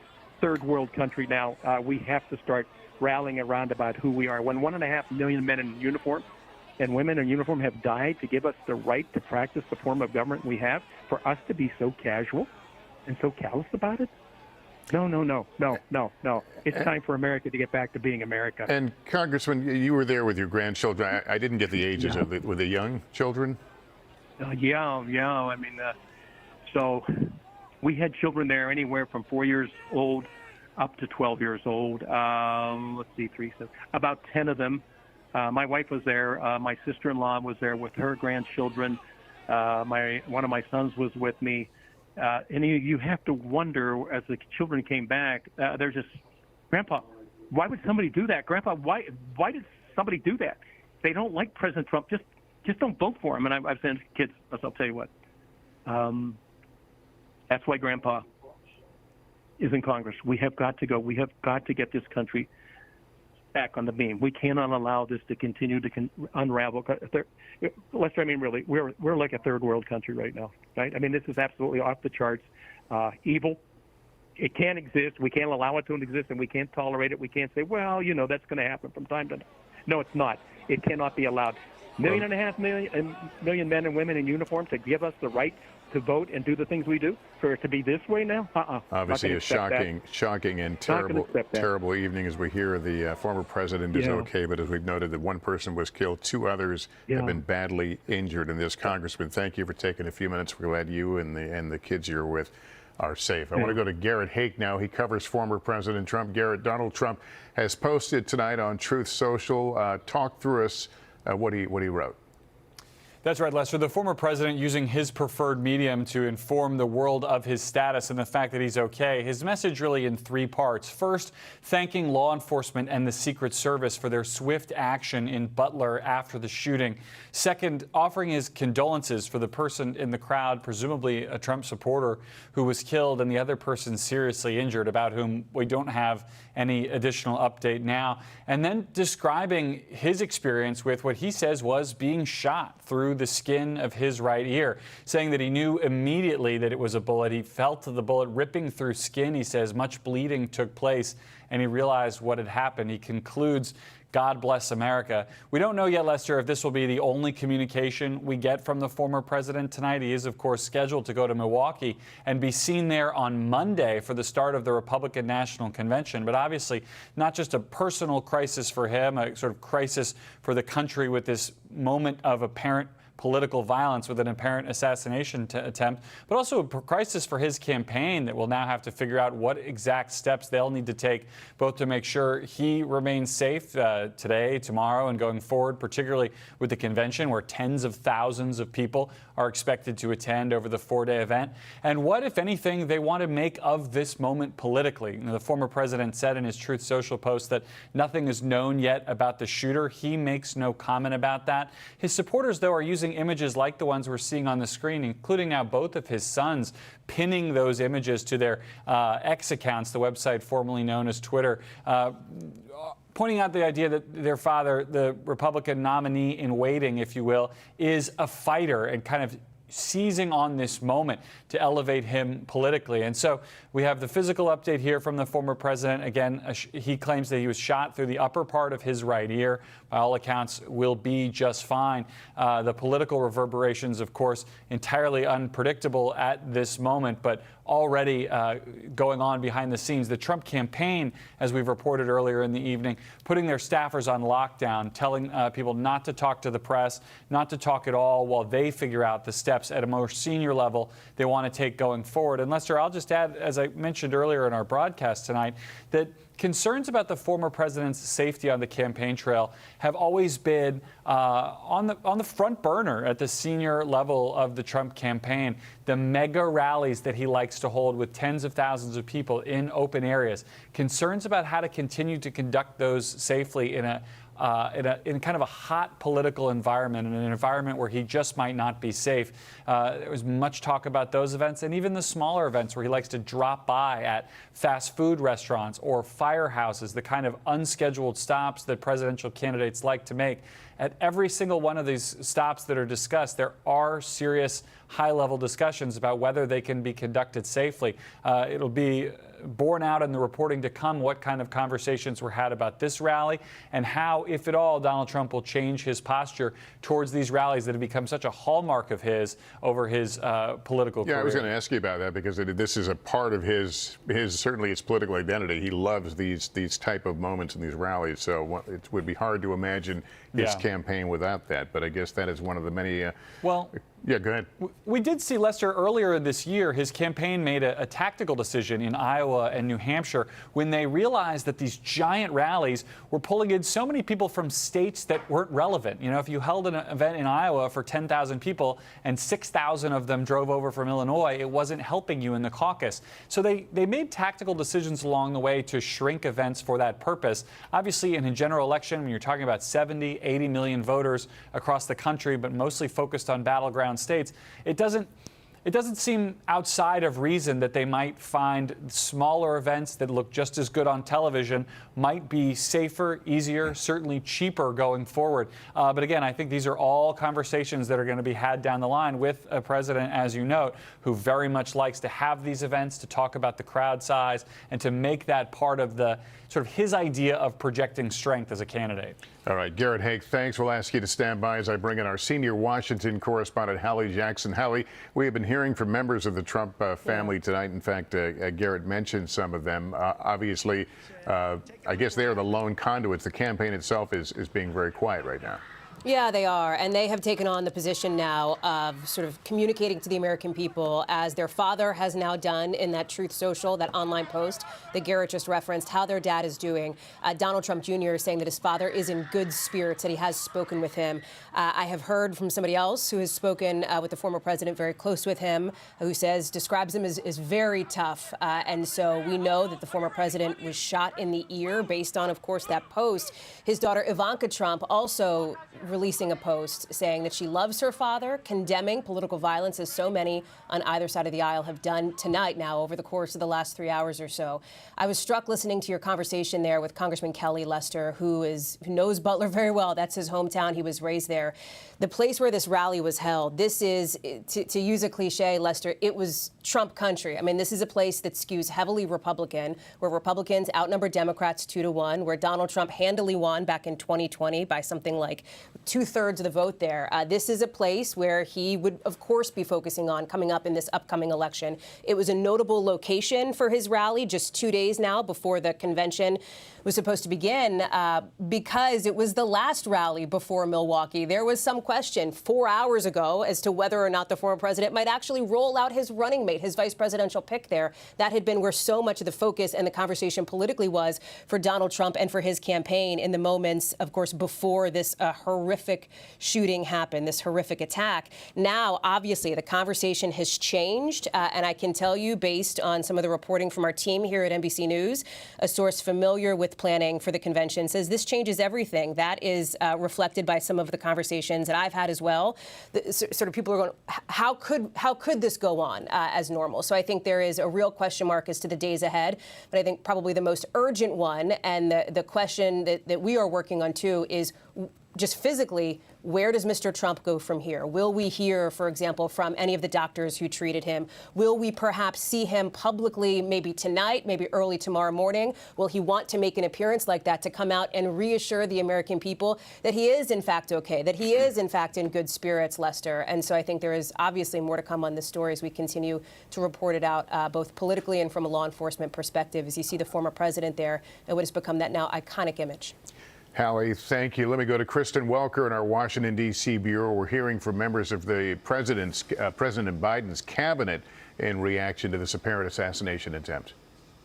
Lester, we are. The Secretary of State, Antony Blinken, posting, "I am shocked and saddened by the shooting of former President Trump's rally and grateful that he is safe," reiterating what the president said tonight, that there is absolutely no place for political violence in America. We must all condemn it. We're also hearing from the Defense Secretary, Lloyd Austin, who says the entire Department of Defense condemns this violence, which has absolutely no place in our democracy. I think you're going to hear that term reiterated it a number of times. Austin goes on to say, this is not the way we resolve our differences in America, and it must never be.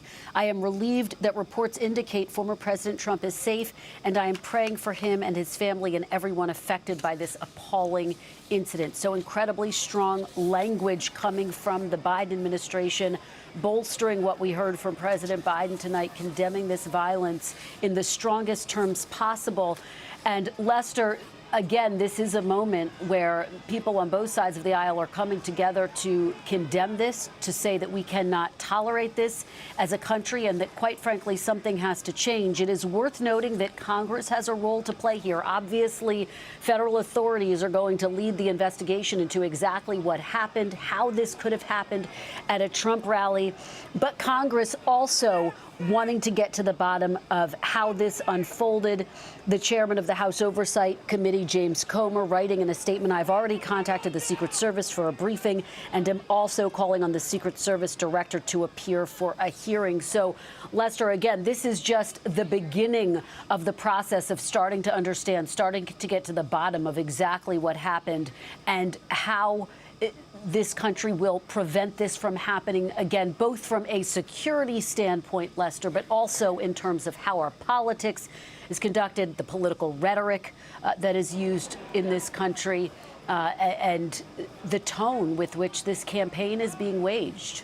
And Lester? I think it's fair to say that there will be a desire to at least frame what occurred here tonight, and so to find out more about this shooter will certainly probably direct many of the conversations we'll have in the coming days. I want to go back to Tom Winter now, our investigative correspondent. Tom, what more have you learned? Tom, you there? Yeah, hey, Lester. Sorry, we've just been on the phone, as you can imagine. No worries. I've got a couple of phones all working at once. We can say that the shooter has been identified to us by 4 senior law enforcement officials as a male. And I think shortly, we're just in the process of going through the last bit of verification. I kind of alluded to this when we were speaking moments ago. We're going to be able to show you video of where or a still image of where this individual was. And it's coming into a little bit more clarity at this point of where this person was. Obviously, they were using some sort of a high-powered rifle. As you know, a handgun would not be able to fire with the accuracy and velocity from the distance this individual would have been at. What type of weapon that is specifically, I've heard a lot of different things floating around and things competitively. It's just my experience that it's too soon to really get a handle on that level of granular detail. We do not have yet a name. As I mentioned to you the last time we spoke, there are a number of names on social media that do not appear to be the individual that's involved in this, and we're still waiting to get some clarification on that. So right now, here's the state of the investigation at 9:40 Eastern Time. Law enforcement believes that they have a single alleged shooter who is now deceased. That individual, that name that they have, is being kept very close to this investigation. They are in the process of trying to get any other information about this person's motives, their background, that they can get, and then to be able to figure out where this investigation goes. Of course, they want to rule out whether or not this individual had any help. They want to rule out what may have led up to this. And of course, long term, Lester, there'll be an analysis of the security plan for this site. The security plan going forward for the former president will undoubtedly change radically, I'm sure effective immediately. And so that will be a big change at various rally sites. And then there'll be a look into, was there anything about this individual that could have been looked at further? Did anybody know if they had any sort of knowledge of this in advance? So those are all the things that are happening literally as we speak. We do know that the FBI was requested by the U.S. Secret Service to investigate this, and that call was obviously taken, and the FBI is very much involved, along with the local U.S. Attorney's Office. And they will go through and get the necessary warrants for the property of this individual and anybody known to them. And the question is, obviously, where did things come from and when, and was this person picked up in the moments beforehand? We're a little bit more cautious in this day and age. Not that we never were, but we're a little more cautious in this day and age with deep fake videos, with AI-generated videos and images that we really try to do to the best of our human ability, an exhaustive effort to make sure that things that are floating around online or are sent to us are in fact accurate and are not some sort of machine-generated image. The images you are looking at are most certainly not. And it should be pointed out that there's a number of photographers that are part of the press pool who took these photographs, and as well as the video that we've seen, and that those individuals obviously were potentially in harm's way as well, but not as much, obviously, as the Secret Service agents who rushed to surround the former president and make sure that if there were any other shots that were fired, that it would hit those Secret Service agents and not Trump. All right, Tom, thanks for that update. When you were able to show us those images you mentioned earlier, just let us know and we'll go back to you. But I want to go to Milwaukee right now, where they are preparing for the Republican National Convention this coming week. Vaughn Hilliard is there. And Vaughn, I understand we're getting some word from the RNC about going forward. Right, Lester. A great many of the delegates are already here in Milwaukee. Of course, the expectation was that elected officials, of course, the former president and presumptive Republican nominee himself would be making their way to town here in Milwaukee for the week-long convention. The new statement here from the RNC, I want to read it directly to you. Quote, as was communicated earlier this evening, President Trump is doing well and grateful to law enforcement and first responders for their fast action. President Trump looks forward to joining you all in Milwaukee as we proceed with our convention to nominate to serve as the 47th President of the United States. As our party's nominee, President Trump will continue to share his vision to make America great again. Sincerely, Donald J. Trump for President 2024. Senior advisors Susie Wiles and Chris LaCivita. Lester, I just talked to two of the delegates here at the convention that are already in town. Reince Priebus, who folks will recall was the former RNC chairman. He is playing host here in his hometown of Milwaukee for this convention. There is a reception this evening for the delegates, the thousands of delegates coming here to Wisconsin. That reception this evening has been canceled. There are formal meetings for the Republican convention ahead of the formal festivities during the week. Those are still on tap to take place tomorrow, before Monday night's primetime addresses begin. Of course, Donald Trump himself is slated to take the stage here at this arena on Thursday night. His vice presidential running mate is slated to take the stage on Wednesday night. Of course, we do not know who this individual is at that time. One of the delegates I talked to here this evening, Lester, told me that he expects the energy to only increase with today's events and the apparent assassination attempt of the presumptive Republican nominee with less than 120 days until the general election. That delegate suggesting to me that the TV ratings for that Thursday night primetime speech that will happen 10, 11 p.m. Eastern time will be high.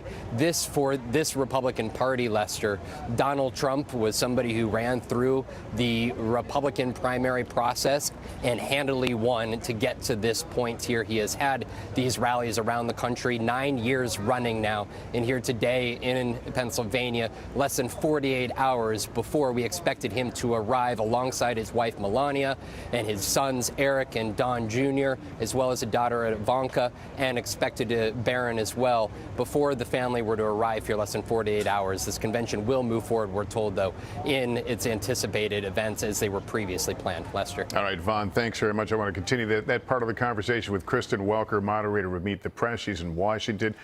Kristen, you've got thousands of delegates, as Vaughn mentioned, heading to the RNC the next 24 hours. It's obviously going to be a massive security operation, and as someone had pointed out, it's going to be of an intense interest.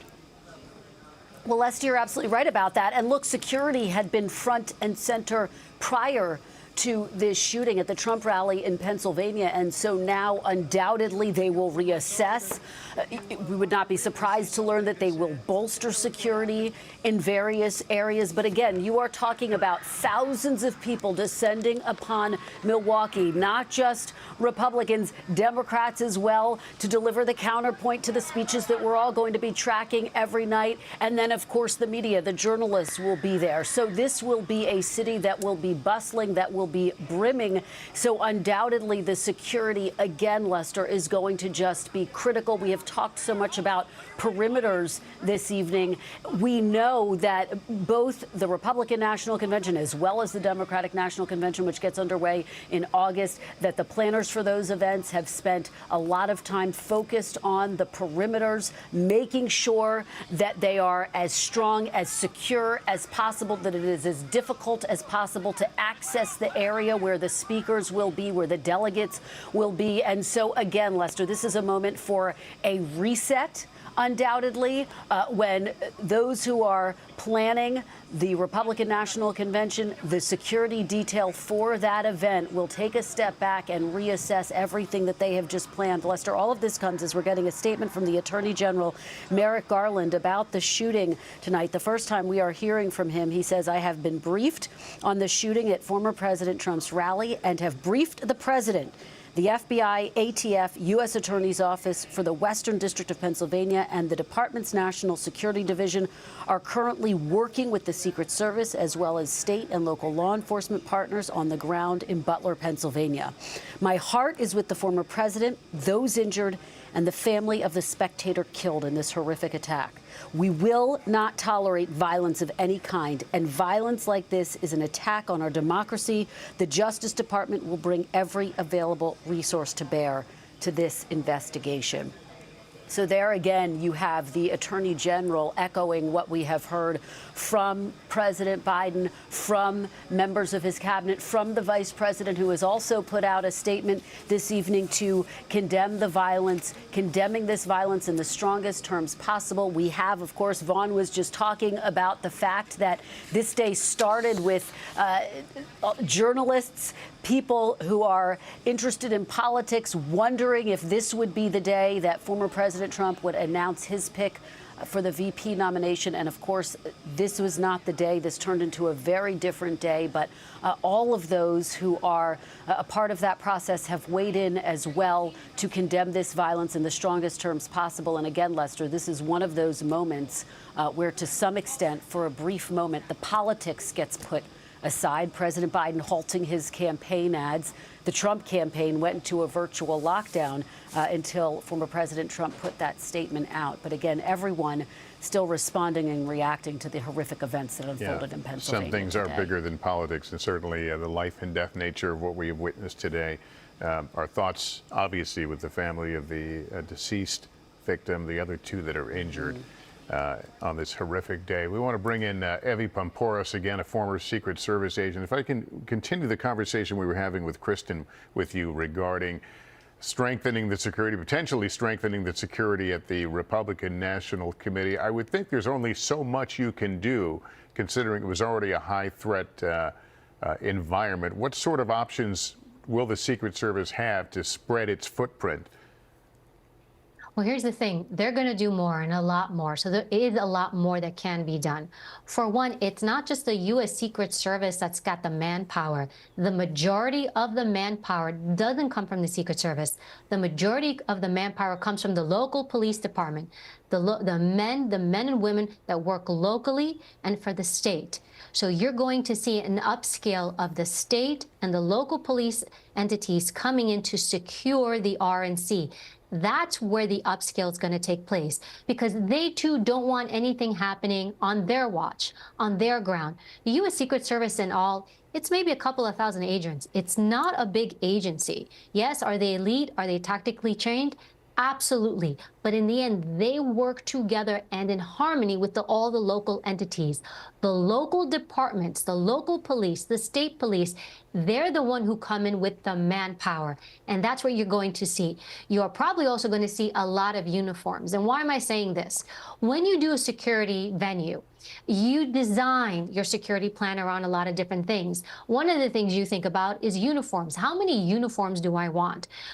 I want a lot of uniforms. Do you know why? Something as simple as seeing men and women in police uniforms is a massive deterrent. So you're going to see this huge footprint. Now, this is also important because when you have an incident like this, now you have to worry, Lester, about copycats. We don't typically see these incidents, right? Last one we saw really was Reagan. These happened very over decades. We've just had one. So now everybody's concern is somebody else going to get the idea that they can do this? Because what's happened is somebody did this. Another person who has an unhealthy or special interest in one of these protectees is going to say, huh, this guy did it, or gal, we don't know. I think I can do it too. And so now we have to worry about copycats, other people who are going to think that they can do this. So you've got this concern. Now, going back to the investigative arm of it, you're going to look at, well, the FBI is really going to be the investigative entity here. And this is why some people would presume the Secret Service would be. They are not. By design, FBI comes in. This is kind of a checks and balances system because let's say, and we're not saying any of this is true, but the Secret Service can't investigate itself. The FBI is going to look at how did this happen? Did all the security measures go into place correctly? If there was a special interest, if there were people of interest that the Secret Service was looking at, did they vet all these people correctly? So you want an outside entity like the FBI to come in to do this investigation. It's a checks and balances system. Now, also in the Secret Service, there's a protective intelligence arm. What does that mean? These are the men and women that look at the threats that come in. As you can imagine, protectees, presidents, former presidents, all sorts of folks, there are a lot of threats that come in. And one of the issues is, what should we pay attention to, and what is nothing? And it can be a really difficult thing to determine. What do I follow up on? What do I think is minimal or not as important? So they're going to go back and they're going to look. This individual, were they of any interest? Were there any indicators of this specific person? Had they made any comments, posts? What was going on? And had they ever come into the radar or realm of the U.S. Secret Service or any other local police entity? And if so, what happened? Did they interview this person? Did they decide that the person was not of any interest? That's going to come into play. And even when it comes to protective intelligence, they classify people. Now, I can't get into the nuances for, classified reasons, but there's a way to classify folks, whether somebody is considered a really high threat. You know what? This person is super dangerous. We have to be careful. We want police involved. Maybe if there's a mental health issue, because it does happen, a lot of the threats that do come in tend to be tied to mental health issues, unusual or unhealthy interests in the people that the Secret Service protects. Evie, let me ask you, how big a chill do you think this has cast over people who do what you do, people who, work in the Secret Service and run these security operations, to see one of their protectees being taken to a vehicle bloodied? How does that affect the people that do this? It's a big deal. It's a massive big deal. I mean, as I'm sitting here, I've been on standby with you guys. My phone's blowing up. All the former agents or people I know, can you believe this happened? Can you believe this? This is not a small thing. It really isn't. I know we're breaking it down play by play, but from the protective realm, this stuff does not happen. It doesn't happen, and that's a good thing. You know why? Because security plans are put into place so you can minimize this stuff. But I have to say, you can only control so many things. These open rallies, they are really difficult. And I wonder if moving forward, we're going to see less and less of these. Lester, in your time when you did your reporting, and when Kristen was talking before, I actually worked alongside Kristen when I was still in the Secret Service, and she was in the press pool. You will see often Secret Service and staff kind of almost negotiating. Well, we don't want to do this. Well, we want to do that. And it's this back and forth. And you can see now a little bit of a reality check, or as Kristen was saying, a reset, where staff and White House officials who tend to think sometimes from a security standpoint, and I would hear too, come on, that's too much. It's not going to happen. You're going to see them now pull back and acquiesce a little bit more and listen and not fight back as much when the Secret Service says, hey, this isn't a great idea. Does the Secret Service have to educate the protectees? Are they, do they get a briefing about what to expect if something like this occurs, what to do, how to react? They do get a briefing. They obviously know where to stand, where not to move. So if you look at podiums, and again, a lot of the podiums, not this one specifically, but most podiums, especially the president, a lot of them are ballistic in nature, so they understand, hey, when you're speaking, don't step away from the podium, or if they do step away, it's choreographed. not all protectees are the same. There are some protectees that really listen, they follow the script, they don't go off script, they do and they move as you think they're going to do. And there are some that, well, you have, and they will do what they want. Now, you have to manage both, but when you do have, I don't want to say that they're wild cards, but when you have that protectee who decides, I'm going to stay on this rope line a little longer, or I'm going to make a beeline and go shake these people's hands, or I'm going to walk away and do this, does that kind of make the hair stand in the back of your neck? It absolutely does.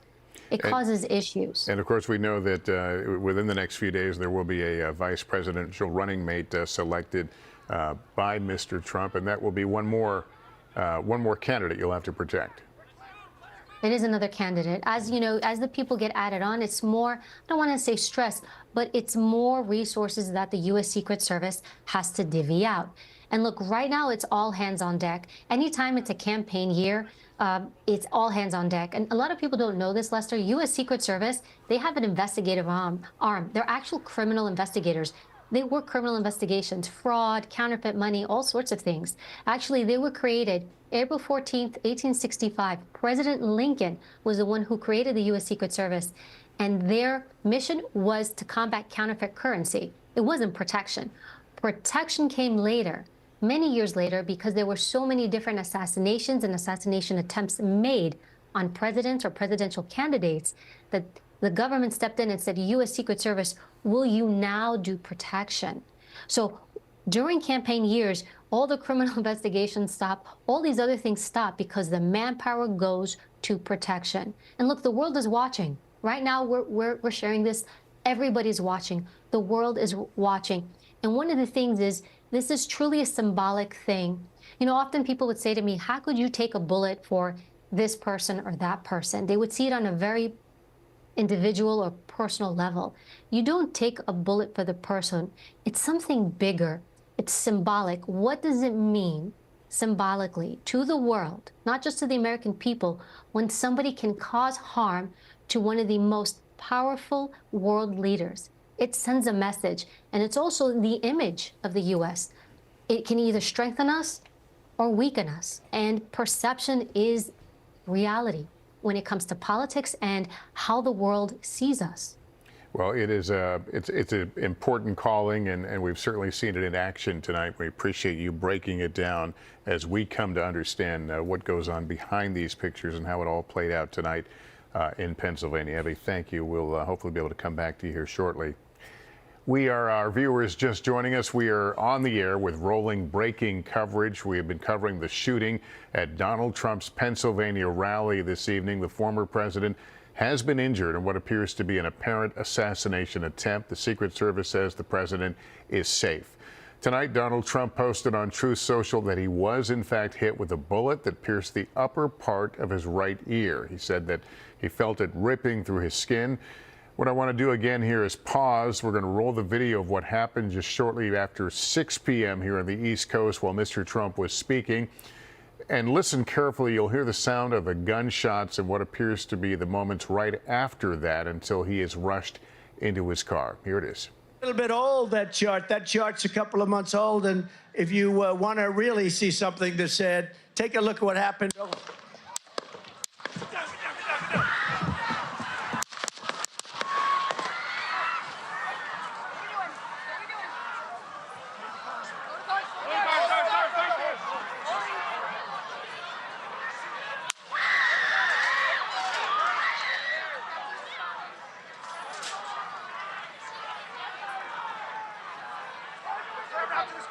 Move to spare. Hold. When you're ready. On you.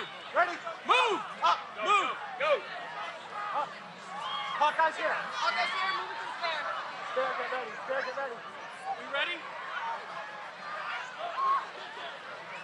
Shooters down. Shooters down. Are we good? Shooters down. Shooters down. Are we good to move? Shooters down. We're good to move. We're clear. We're Let's clear. move. We're clear. Let's move. We're clear.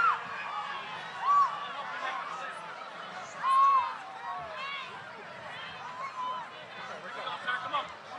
Let me get my shoes. Let me get my shoes. I got you, sir. Let me get my shoes, sir. Hold on, your head is bloody. So we gotta move to the bus. Move to the bus. Let me get my shoes. Okay. My shoes down. My shoes. Watch out.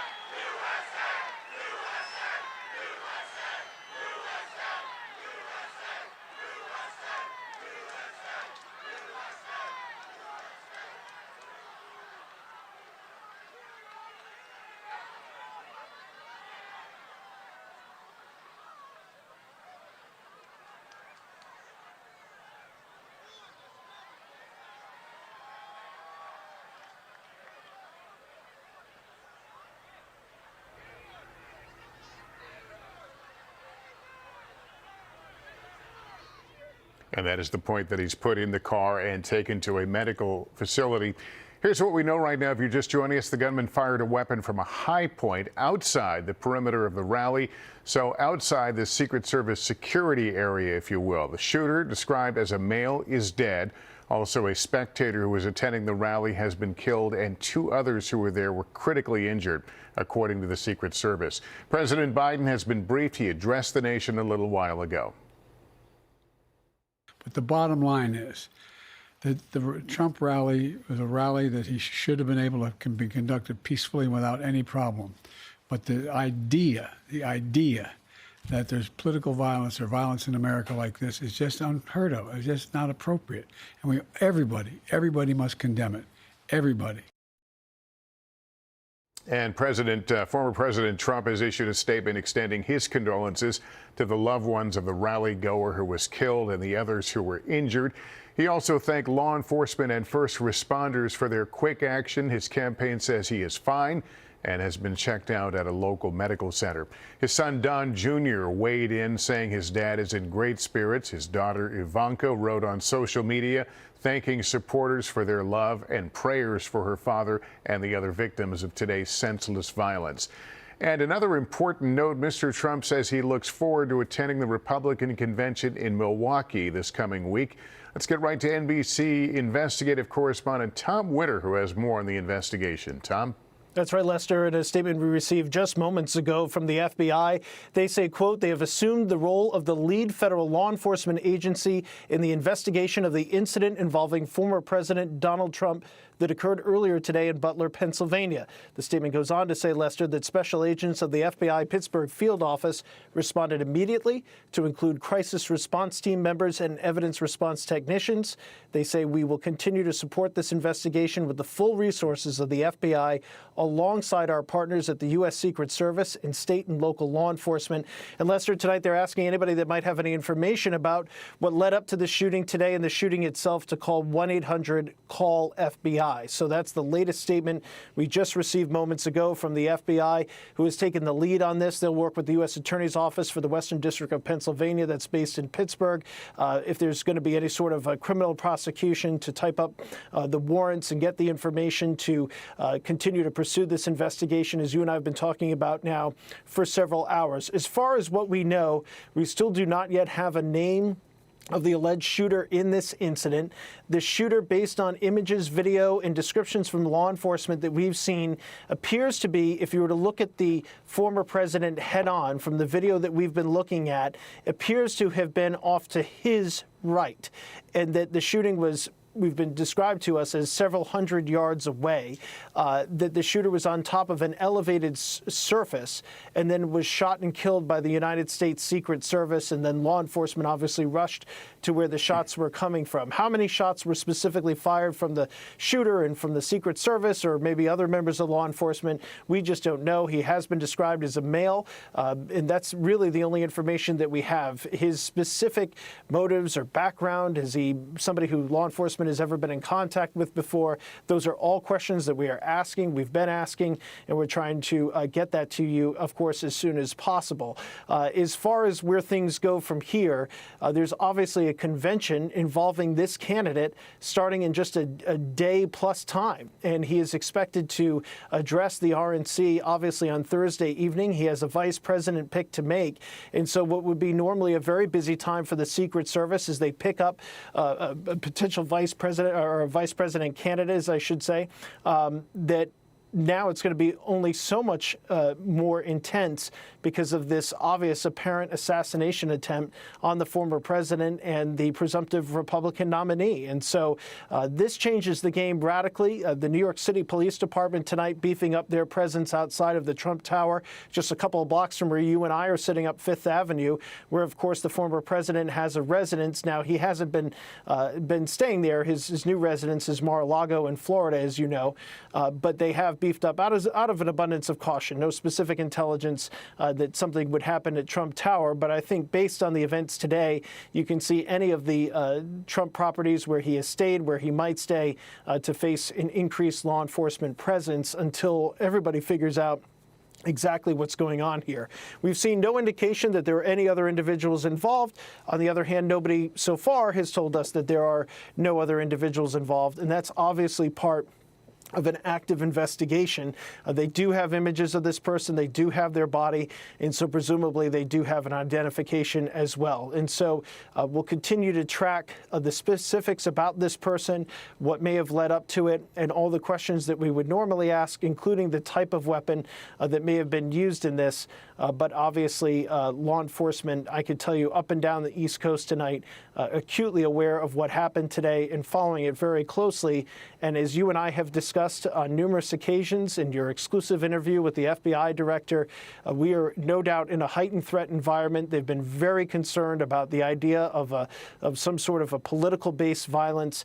And obviously tonight it appears we've seen exactly that, Lester. All right, Tom Winter, our investigative producer with the very latest. Tom, thanks very much. We should note while you were talking, we got word that the President Biden, will be cutting short his Delaware weekend and heading back to the White House, apparently as a result of all of this. NBC's Dasha Burns is just outside that Trump rally. She was there when the shots rang out. Dasha, earlier we saw people, you were talking to people who were leaving the rally site. Were any of them detained, not obviously for suspects, but detained for questioning as witnesses of what they saw?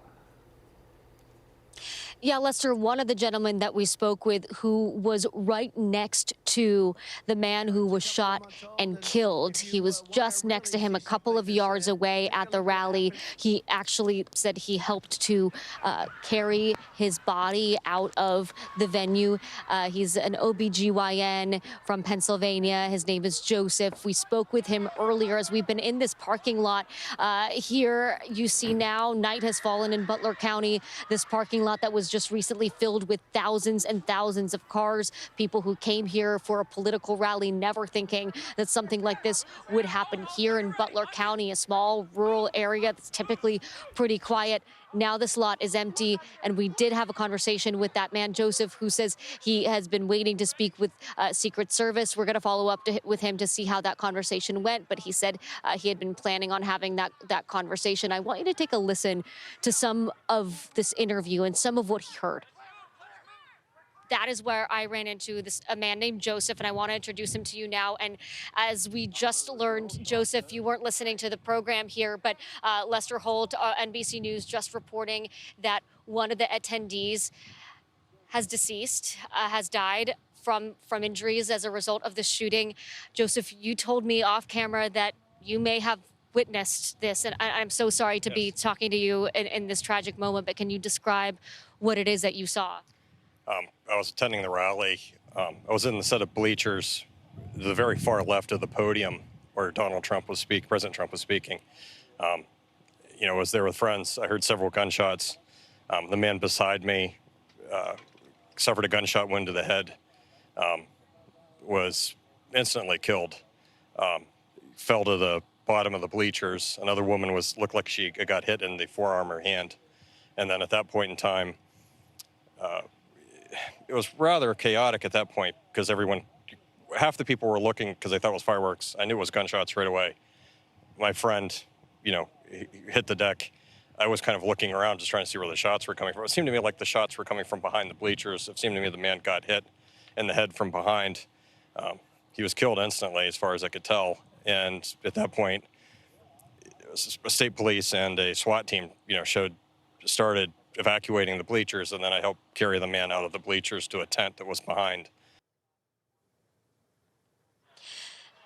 And Lester, that's just one of the several harrowing stories that we heard from eyewitnesses today, people of all ages, people talking about the children that they saw, who they are so concerned about, who obviously are going to live with this trauma for the rest of their lives. Our own team, it was myself, my producer Bianca, our cameraman Sirkin, our audio technician Henry, our embed Jake. We were all there. We were all in the press pen when we heard those shots first ring out. All of us initially thinking this must be fireworks. There's no way this could happen here. We know how intense the security is around these events, and then coming to realize the the reality of the situation, that it was, in fact, what we fear most when we think about the divisive political environment that we are in right now. I spoke to another woman named Vanessa, who was just a few rows behind the former president. She says she witnessed him turn his head to point out a screen that was on the side of him where there was a chart showing immigration statistics.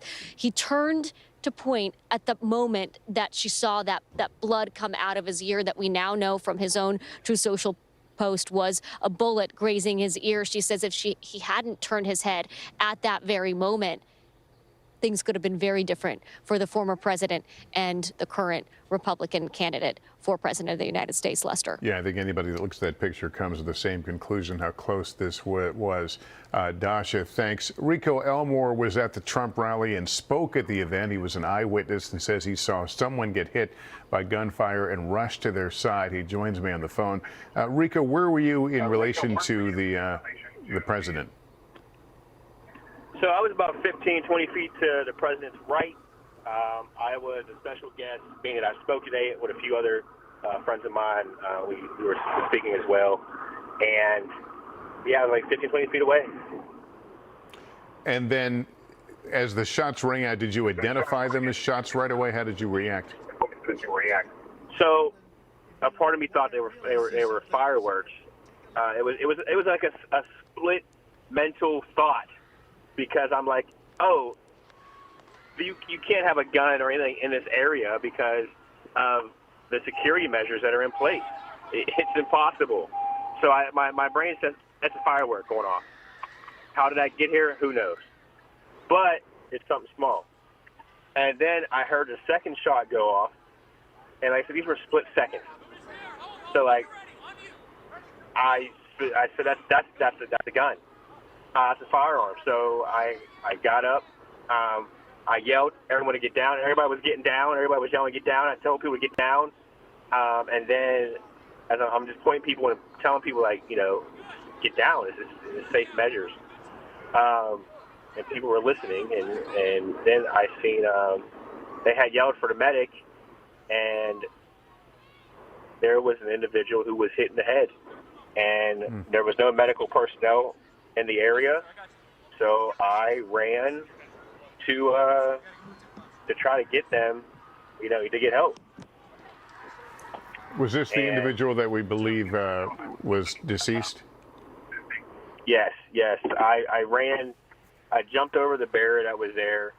I ran up into the bleachers, and there was a towel that the people had, and I took the towel and I pushed it against the deceased head, and just to try to, it's all I could think about doing was trying to, you know, help him, but my efforts were in vain. Yeah, Rico, you went to what was supposed to be a rally. It's supposed to be a fun thing for, you know, the party and candidate faithful, and it turns to this.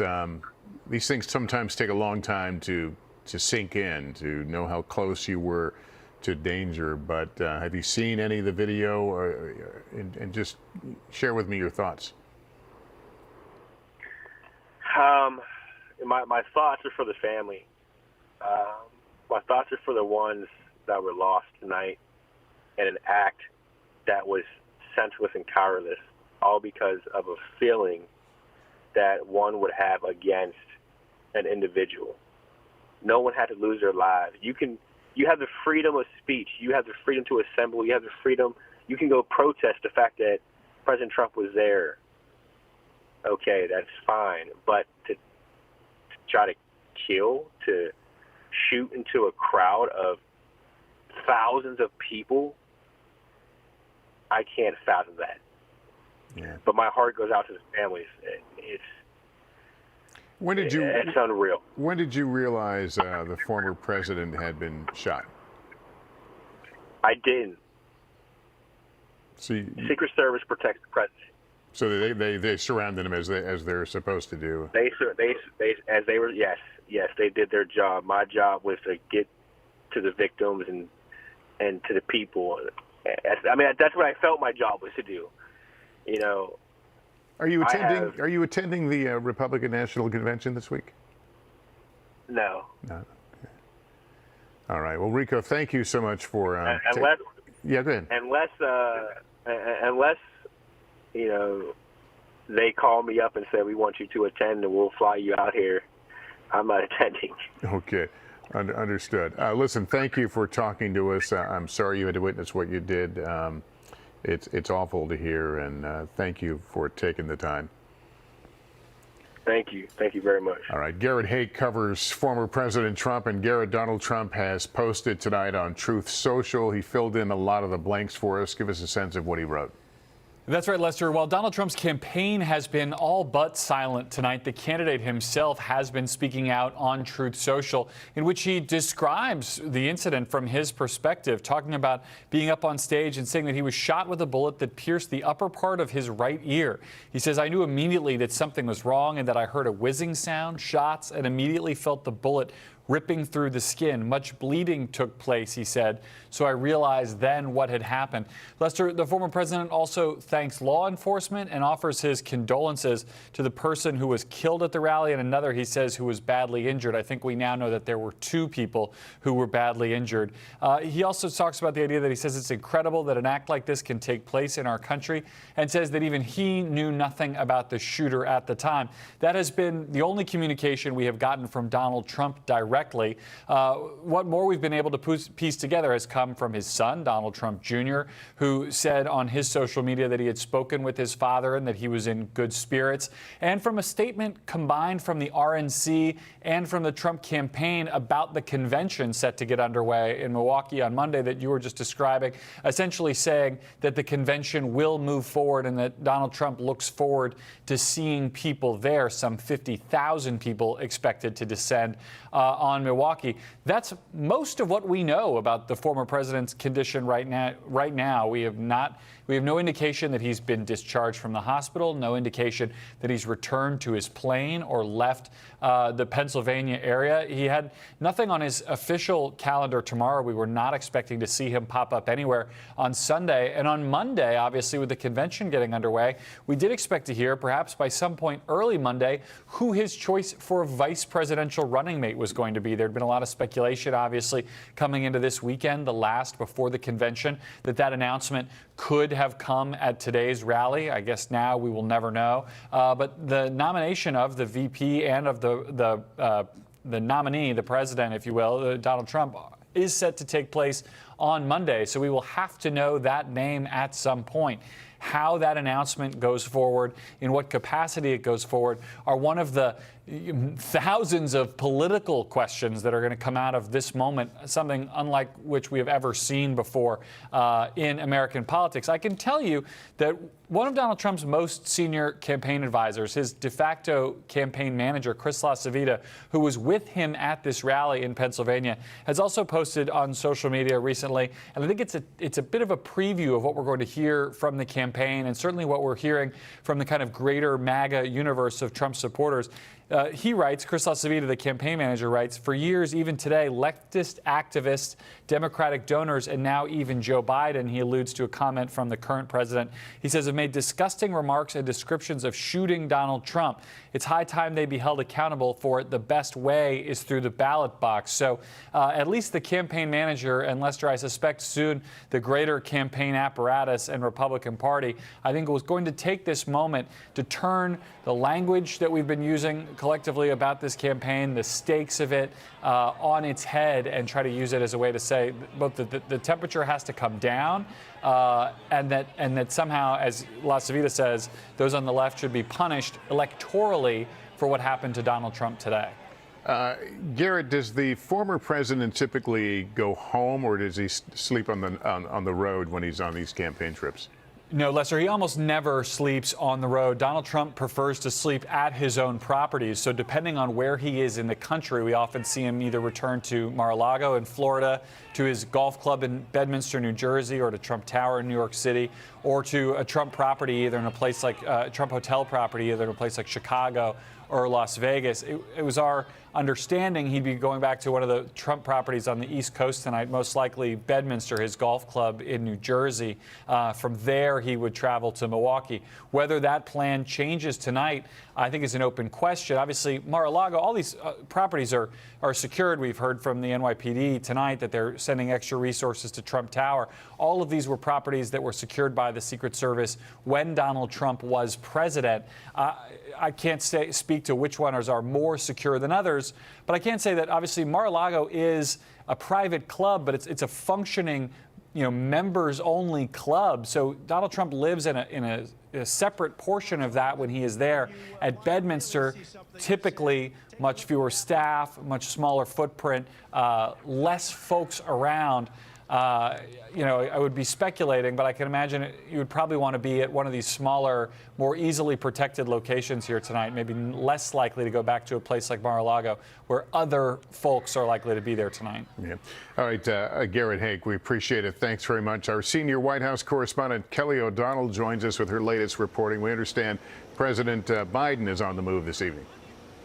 It is unusual to see the president traveling very late at night, but these circumstances have warranted that in his judgment. He will be leaving his Rehoboth Beach, Delaware residence and traveling back to the White House tonight. We expect that he will arrive here in Washington after midnight, returning to the White House sometime around 12:30 in the morning. This is a change in his schedule. It is absolutely as a result of the incident today. We heard from the president publicly in two forms already tonight. First, a written statement, and then, as you were in the chair earlier, when he spoke to the small group of reporters with him in Delaware, known as the Traveling Press Pool, and he addressed the concerns about this incident and said that he was trying to reach former President Trump to speak to him directly and personally by phone. They had not done so at that point. He described how he has been briefed by the head of the Secret Service, his Secretary of Homeland Security, and also other officials, including his Homeland Security advisor within the White House, who would be steeped in the knowledge of any potential threats. The president saying that he, of course, wants everyone across the political spectrum throughout the country to stand against acts of political violence, saying it cannot happen in America, should not happen in America. So with that as the backdrop, the president will be traveling back here tonight. We don't have specifics about how his schedule might change further. He certainly had plenty of events coming up in the days ahead. So that will be kind of a piece-by-piece moment as they assess the status of the investigation. I expect the president would want to have additional briefings, and by coming back to Washington, he could speak directly with some of the officials who are based here. Separately, I've been doing reporting that really began before this incident took place about changes coming at the Secret Service because of the Trump candidacy, going from former president who has a certain level of Secret Service detail to the status of being the presumptive nominee, about to be formally the nominee of the Republican Party, and the fact that they had made plans to increase the size of his protective detail and the teams around him because of the change in campaign pace and because of the necessities of travel. That certainly is borne out by these awful events today. In addition, 3 plane loads of on a chartered aircraft, 3 planes carrying Secret Service personnel traveled yesterday from their various assignments to Milwaukee for the convention, where they were intended to be going for a few purposes. Of course, all the related security for the convention itself, but also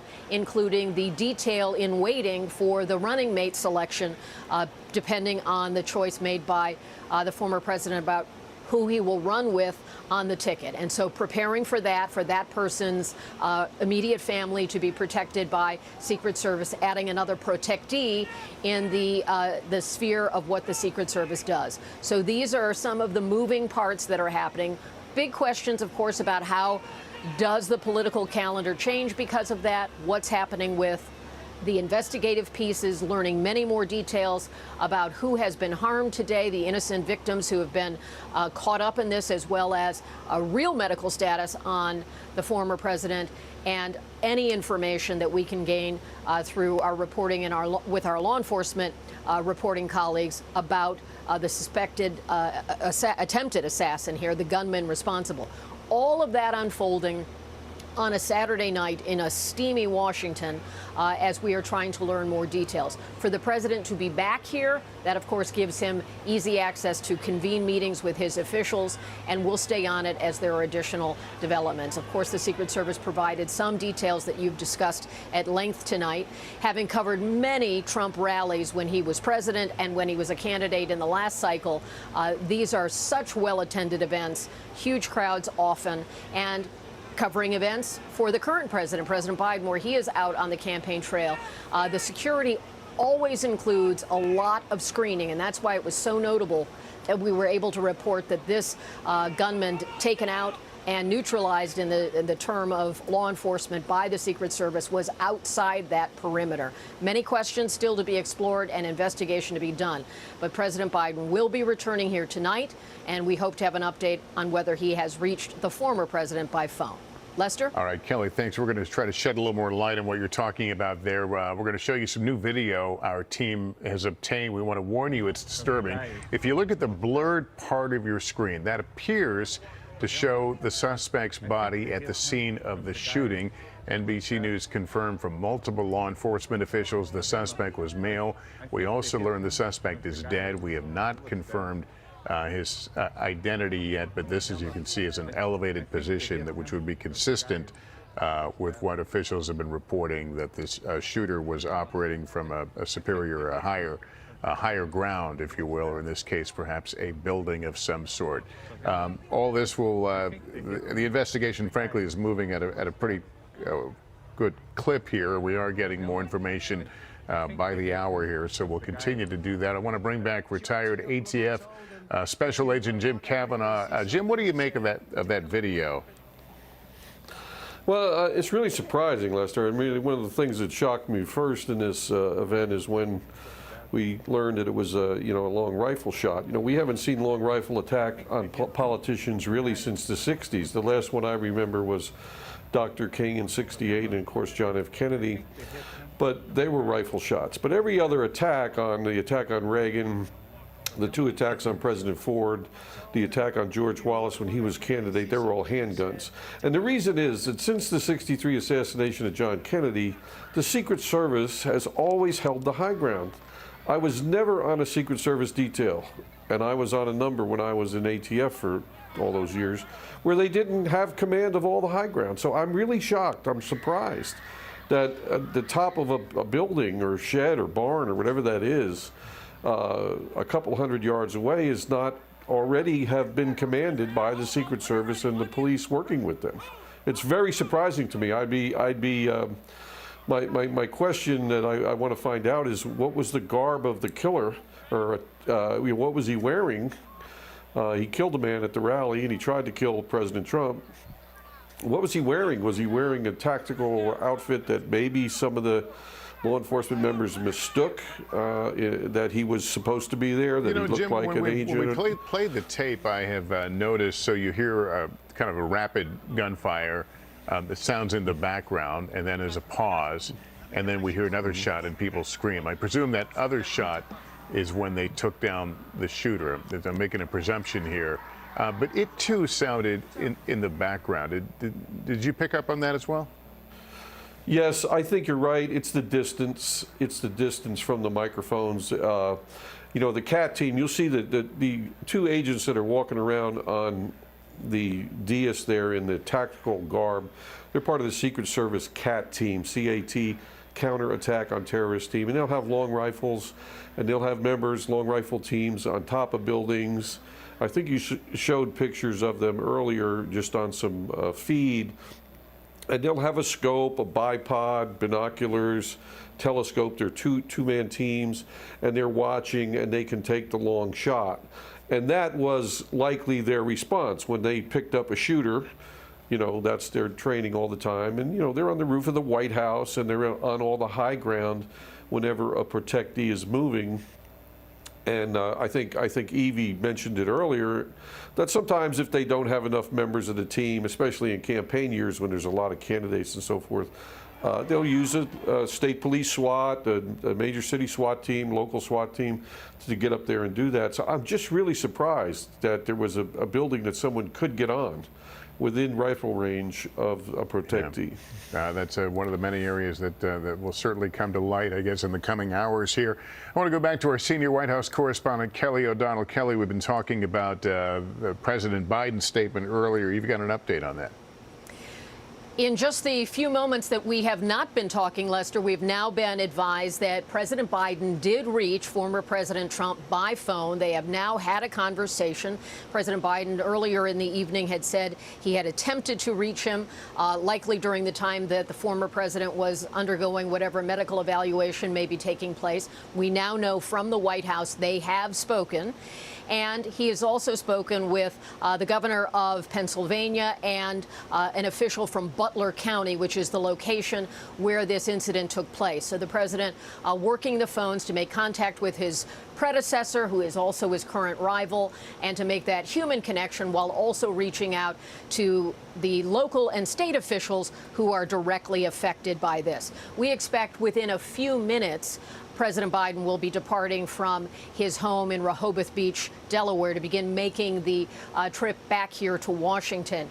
He had said he wanted to make that connection. He has now done so, and tomorrow we are told that he will also have, once back here at the White House, an updated briefing on all of the investigative pieces that between now and tomorrow, perhaps there'll be some of those blanks filled in, as the president will want to talk to his top officials who are working to try to identify more details about what happened, who was involved, what motivations or warnings, if any, might have been detected in advance, and what the next steps will be. So the president on the move tonight, the former president, and he's speaking, and more briefings to come. That's the latest we have from here, Lester. All right, Kelly, thanks very much. David McCormick is the Republican nominee for a Senate seat in Pennsylvania. He was at the rally in the front row there.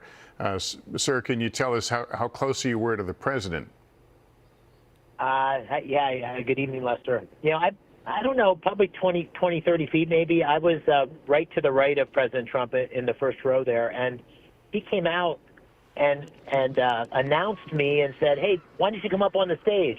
And I started to get up and go on the stage, and then he said, "No, I'll have you come up later." And then within a minute or two, the shooting started. And, you know, there were, I don't know, 6 or 7 shots. And it was pretty clear right away it was a gun, and people dropped. And obviously the president went down, and the Secret Service was on top of him. And then he eventually stood up, and the Secret Service sort of had a phalanx around him. And you saw that you could see blood on him, and you saw the fists come out in both defiance and I think reassurance and strength. And at about the same time, I recognized that somebody behind me had been wounded in the bleachers behind me, and sadly, it looked like pretty severely wounded. And the people in the bleachers next to him were trying to stop the bleeding, but there was blood everywhere. And I'm not sure if that was the person who was in intensive care or the person who died, but it was clear that even though President Trump had, I guess, been nicked, that others were very, very seriously wounded. So and it's not lost on you. It was a very frightening moment. Not lost on you that had you accepted that invitation to go on stage, you too might have been on the line of fire. Yeah, no, it absolutely was, and it was obvious that there was an assassination attempt on the former president, and you know, a really scary moment. It was just like it was 15,000 people there, and this had only been my second Trump rally. But it was, you know, USA Today and lots of energy and lots of positive noise, and then all of a sudden just shattered with these rifle shots, and it was just sort of people were in disbelief. It was very chaotic and very confusing for quite some time. What were you hearing during all this? Our microphones were able to pick up a lot of it, but I'm curious from someone on the ground there as this is all happening. You heard the shots. Did the former president say anything at all? Not that I heard. Not that I heard. You know, it was all moving in such a fast pace, and you know, there was a young boy next to me, and his grandfather was a local sheriff. So the sheriff ran off to sort of deal with what was going on, and he was very frightened. So you know, people were processing it. I didn't hear anything that the president said. What became clear is that somebody was really hurt.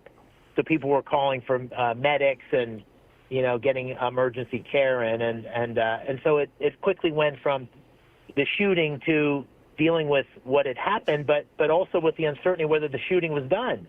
And you know, at the time I thought it was possible there were two shooters, not just one, because it felt like the sounds were coming from multiple directions. And so, you know, in these moments like this, I had been an Army guy earlier in my life, and it's very hard to know exactly what's going on. So you have to kind of go slow so you don't misunderstand the situation. And that's what I tried to do, was just to process and, you know, keep my head down and try to help deal with some of the challenges that resulted in some of the injuries that resulted. Mr. McCormick, are you attending the RNC, the Republican National Convention, this coming week? I am, yes. Do you do that with some deal of trepidation after what you've experienced and what you saw? Well, I'm still processing, you know, what I saw, but you know, as a public, I'm hoping to be a public official here as a candidate. You know, one of the things you don't want your family to have to worry about is your safety. It's hard enough to be in political life; it's so nasty and difficult. But then to think that your life may be at risk is something that I hadn't thought much about. But my family's certainly thinking about tonight, and I think probably all families of people that are in the public eye are saying, boy, this is a lot to ask. So I think it's a moment that I hope we all step back. Political violence has no place in our country. It's not a party thing. It's absolutely un-American. And, you know, hopefully a night like tonight will give us all pause and help dial down the temperature a little bit. Yeah, I think that probably is a bipartisan thought tonight. We've been hearing in reaction to all this. I think there is universal shock and disgust that this sort of thing would happen. Thank you, Mr. McCormick, for talking to us. We really appreciate it. Our investigative correspondent, Tom Winter, is back with us. Tom, you have some new details on how the shooting took place. What can you tell us? That's right. You were showing a video a moment ago, and maybe we can take a couple of seconds about how it was and pull it up. But we'll stay on this video for now. You see Trump looking over to his right. In this video right here that we're looking at, of this kind of tan building with the white roof, what's blurred out there is what is believed to be the body of the alleged shooter. To answer a question our colleague Jim Kavanaugh was asking before, it appears to me, looking at this video without the blur, that he is wearing some sort of a camouflage type pant. It's not clear to me whether they're wearing any sort of a tactical gear or not. In a separate video we're examining that we believe to be accurate, it appears that the Secret Service counter-sniper team, so they're looking for people that might shoot at former President Trump or whoever they're protecting on that day, and they would be in a position to shoot at that person or at least spot them. It appears that they noticed this individual or at least are in the kind of looking in the general area, and it appears that they fire back in less than a second or so after the initial shot is fired. It's not clear, frankly, who fires first. So that's a little bit of detail. And according to our colleagues at NBCnews.com, and we're looking at the map now, they just put this together. It's you're looking at the location of where it appears the body was found and approximately where the stage is where the former president spoke today. And as they've done the math, there are approximately 148 yards between those two locations. So you can kind of get a sense of how all this went down, and grateful to our colleagues for bringing this up so quickly. So that's what we know as far as the location of this and the geography. As we get a better sense of what's going on. Separately, we understand now, and just got word from the FBI that Christopher Wray, who is the FBI director, has conducted a briefing right now of the National Security Council of the United States.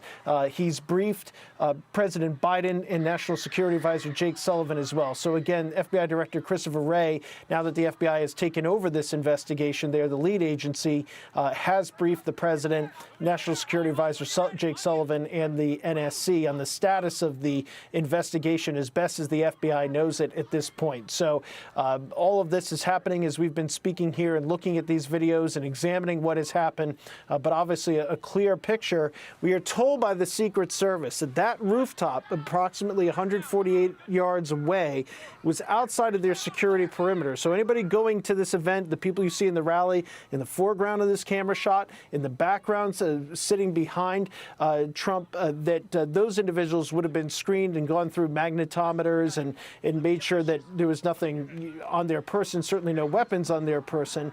That would have occurred. This shooting appears to have been outside of that location, and the question is going to be now is, did that individual have line of sight? Should the perimeter have been pushed back further? And what exactly happened leading up to this? So obviously continued questions. There are calls for Congress for briefings from the Secret Service. That'll take place in the coming days. The questions are being asked right now, and we'll see where all this goes as far as the security plan. And as I alluded to you earlier, as we all know, Trump has to make his vice president pick, or is expected to in the coming couple of days. That only ramps up how busy the Secret Service is, because that individual needs to get protection as well. And once Trump is the nominee, he would normally get the full protection on top of what he gets as a former president. Well, obviously now we can assume that from here on out, Trump will have protection in his rallies, and the way that they're secured we have to assume will change here almost immediately, Lester. All right, Tom, thanks. That map was very helpful to offer us a little perspective and kind of begin to piece together in our minds how this shooting took place. Let me bring in on the telephone Melody and Brent Hook. They were at this evening's rally and witnessed the shootings. Melanie or Brent, can you tell us what you saw and heard? Yeah, we were sitting there, and all of a sudden we just heard, of course, what sounded like gunshots, and just total chaos then happened. I kind of looked to my right, and I saw the individual who got shot in the bleachers. I saw his hat come off. And then we just started grabbing everybody around us and just got down in the bleachers and just kind of hovered over everybody, trying to protect everybody around us. And it was right beside us. Right beside us. Yeah, there was as we see in the video, there was a lot going on. The tactical teams were moving, the team moving around the former president. At that point, did you know what to do, how to protect yourself? Well, yes and no. We just, everything's happening so quick, and you're not sure how many shooters there are or where they're at or anything. So you just kind of just like I said earlier, I've just used my mother's instinct and just grabbed the little girl behind me and just put her down in the bleachers and covered over top of her. And the rest of our family kind of gathered all around everybody else. And yeah, you don't ever plan for anything like that. So you just kind of have to just go with what you feel at the moment, I guess. I don't know. It was definitely terrifying. So you were in the bleachers, really behind where the former president was? We were off to his, if he was facing forward, we were off to the right. We were in the same set of bleachers where the guy was shot at. Oh, my goodness. We were just a few feet from him. Is this somebody you had met or encountered? I think we had talked to him in line coming in, but we didn't know who he was personally, no. We know this is, we don't have to get deep into it. We know this is a tough campaign right now. But did you ever imagine you would face this sort of thing at a rally? Absolutely not, no. We are 100% Trump supporters. This was our first rally we ever attended. We were not in the least bit worried about anything like that. So we just pray that he's okay, and we pray for the families who, suffered everything. We're just not, my husband especially, he can kind of say his little point, but we just don't know how this happened. There was so much presence there, police presence and snipers, and I don't know how that guy possibly was able to do this. Yeah, your husband, Brent? Yeah. Yes, he's here. Yeah, Brent, you did go through magnetometers, the metal detectors and all that, so did you feel safe going into this arena? Oh, yeah. I felt safe going into it. You go through it, and they double and triple check people, from what I saw, but like I heard earlier, that it was outside the perimeters or something like that, I guess, where this guy was at. And somebody told me 140-some yards or something like that. I think it was a lot more than that.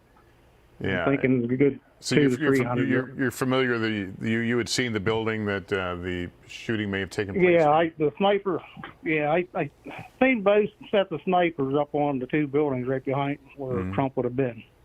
And Oh, I watched them guys look over at that building quite a bit. They looked over there with the binoculars quite a bit, and I didn't know what was going on. And that's exactly where the shots come from, was there at that building.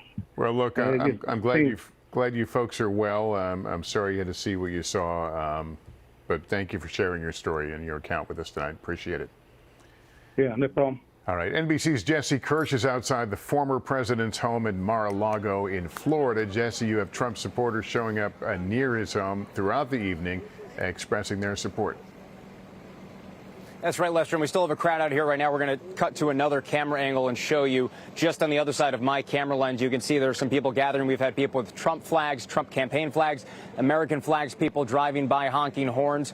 For hours now, there have been people out here expressing their support for the former president. I do want to show you the presence behind us here at Mar-a-Lago, the former president's home. I'm going to step off to the side. Our photographer is going to push in. You can see red and blue lights, what appear to be on a police vehicle on the property. Our team has seen what appears to be at least 2 police vehicles stationed on that property tonight. But what I can tell you is from our producer, Juliet, who has been driving around the area, has been in the area before, there does not appear at this point to be any obvious demonstrable up-ramp of the physical, visible security presence here. Of course, that's only speaking to what we can visibly see out here right now. So that's not saying anything about what might be going on inside the fence line of the property at this point. But from our perspective out here, there does not appear to be an obvious ramp up of the physical security presence. We should note this is not just the home of the former president. This is where his youngest child, Barron Trump, lives, as well as his wife, Melania Trump. We know that the former First Lady was, before all this unfolded, expected to be at the RNC in Milwaukee this week. We do not at this point have any guidance on their whereabouts, either the former First Lady or Barron Trump at this point. So we don't know if they are at this property. I can tell you that since we've been here and our team has been out here for hours at this point, we have not seen any kind of up-ramp, again, of a security presence, no motorcade coming or going that would suggest any movements of the former First family on this property in this area at Palm Beach tonight, Lester. All right, Jesse Kirsch, thank you very much. We want to go to Garrett Hake right now. He covers former President Trump. And Garrett, this is all happening in the middle of a presidential election that is lost on no one. Yeah, Lester, I mean, the contours of where we are right now are fascinating. We've had over the last several weeks since the presidential debate a situation in which Donald Trump, who likes the spotlight of campaigning more than any other politician I've ever covered, has almost entirely stayed out of it. All of the headlines over the last 2 weeks have been about Joe Biden and would he remain as the Democratic nominee. We were starting to talk about Donald Trump again in the context of this rally today and the opening of his convention on Monday, because he was going to have to name his vice presidential nominee, something that would pull that spotlight back to him, and then have the chance to introduce himself again to the country at a convention.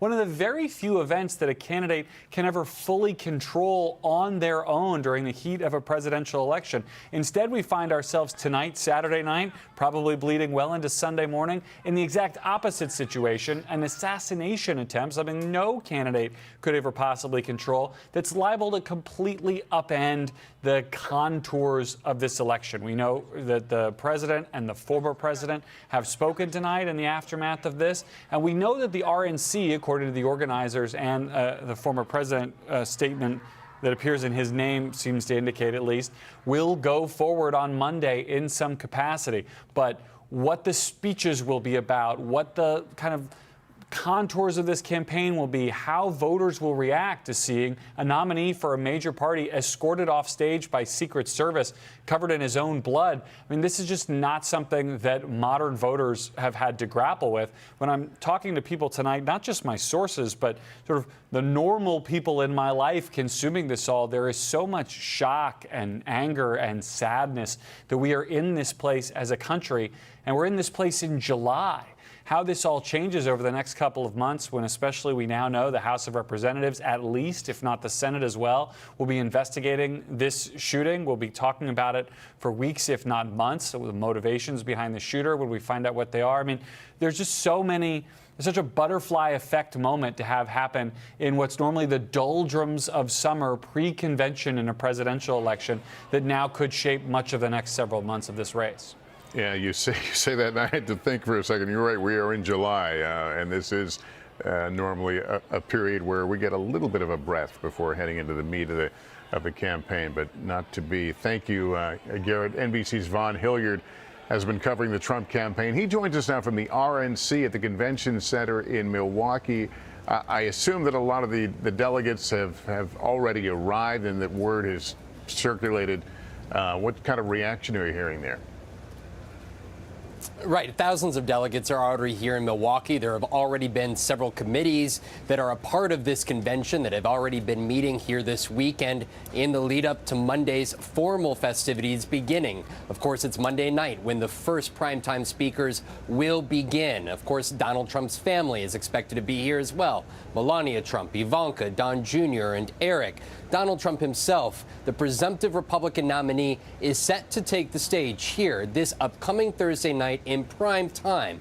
To our understanding, the plans continue as they were initially said. Just a few hours before this apparent assassination took place, the speakers for this convention were announced. For the RNC here, there are delegates that are going to be coming here and going to be filling up this arena. We've already been watching the Secret Service here on site beginning their initial sweeps here to ensure the security of this perimeter here. There is a soft perimeter and there's a hard perimeter around the greater convention site here in downtown Milwaukee, Wisconsin.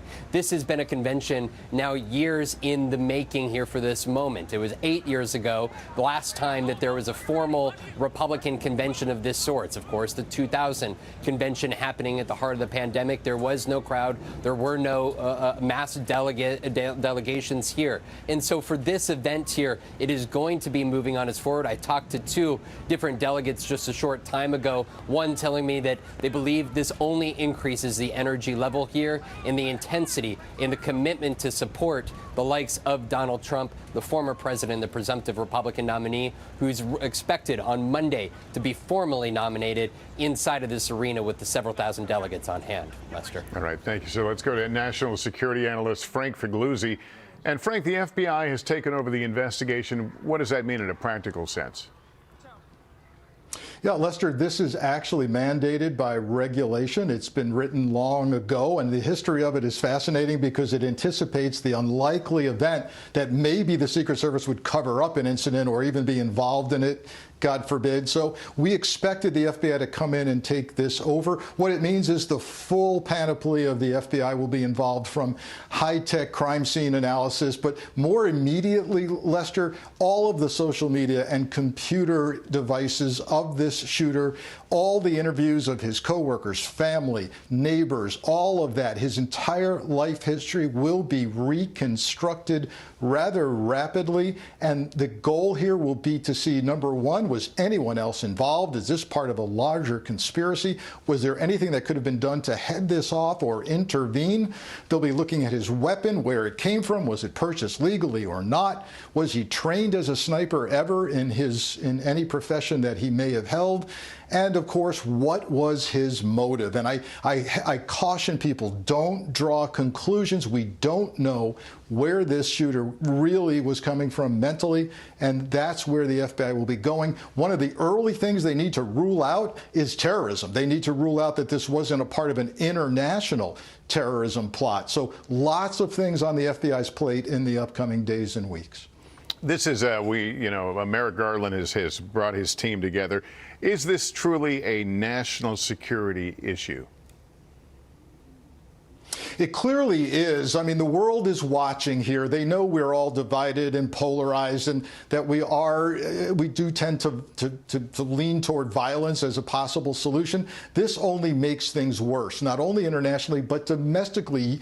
You've reported the RNC is starting on Monday. This is our iconic Democratic process. The parties hold conventions. They pick their nominees. The question, can we do that securely and safely? And you will see changes come Monday in the planning around the RNC. So, for example, in the state of Wisconsin, you're not supposed to preclude anyone from carrying a weapon, even in a soft security zone, which is in place for the free speech and designated protest areas of the convention. I think those are going to get moved. There's also a parade route around the building for people who want to exercise free speech and assembly.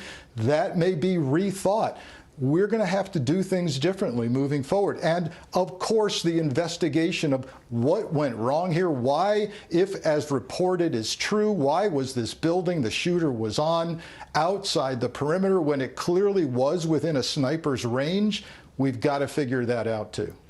Are you fearful, or does law enforcement look at the possibility that something like this could inspire others who may have harbored similar thoughts? Oh, absolutely. The copycat thing here, look, sadly, we've seen it over the last couple of years, haven't we, with people kind of taking on FBI buildings, and it doesn't end well for them, like Cincinnati, Ohio, or a man who tried to swing a weapon at FBI agents in Provo, Utah, who were arresting him. This kind of thing begets more violence and revenge. So if you're going to have protest areas in Milwaukee with presumably people who are anti-Trump, can you imagine people who think in their head the answer is to seek revenge for today's event, maybe against those who are protesting against Trump? This presents quite the challenge for next week. And as this investigation unfolds, you reminded us not to glom on to what we think may be a motive in this case. But if there are connections, outlets, for example, for outside the United States, that would turn this into a much different animal. It sure would. And look, the FBI Director Chris Wray, for example, has been telling Congress repeatedly now that there is strong indication of a potential for an international terror attack here. He used the language that it could look like the concert hall attack in Moscow recently by ISIS-K. Recently, the FBI arrested 8 men who migrated over the southern border from Tajikistan who are affiliated with ISIS-K. So, you know, that is an ongoing concern, and the FBI is going to work quickly to try and put that angle to rest. And the digital trail, we've seen that emerge in similar things before. Will that be the tell-all, essentially? Today, people just vent all of their motives and frustrations online, and my guess is this will be the case here. We'll know pretty quickly, even through family interviews as well as social media,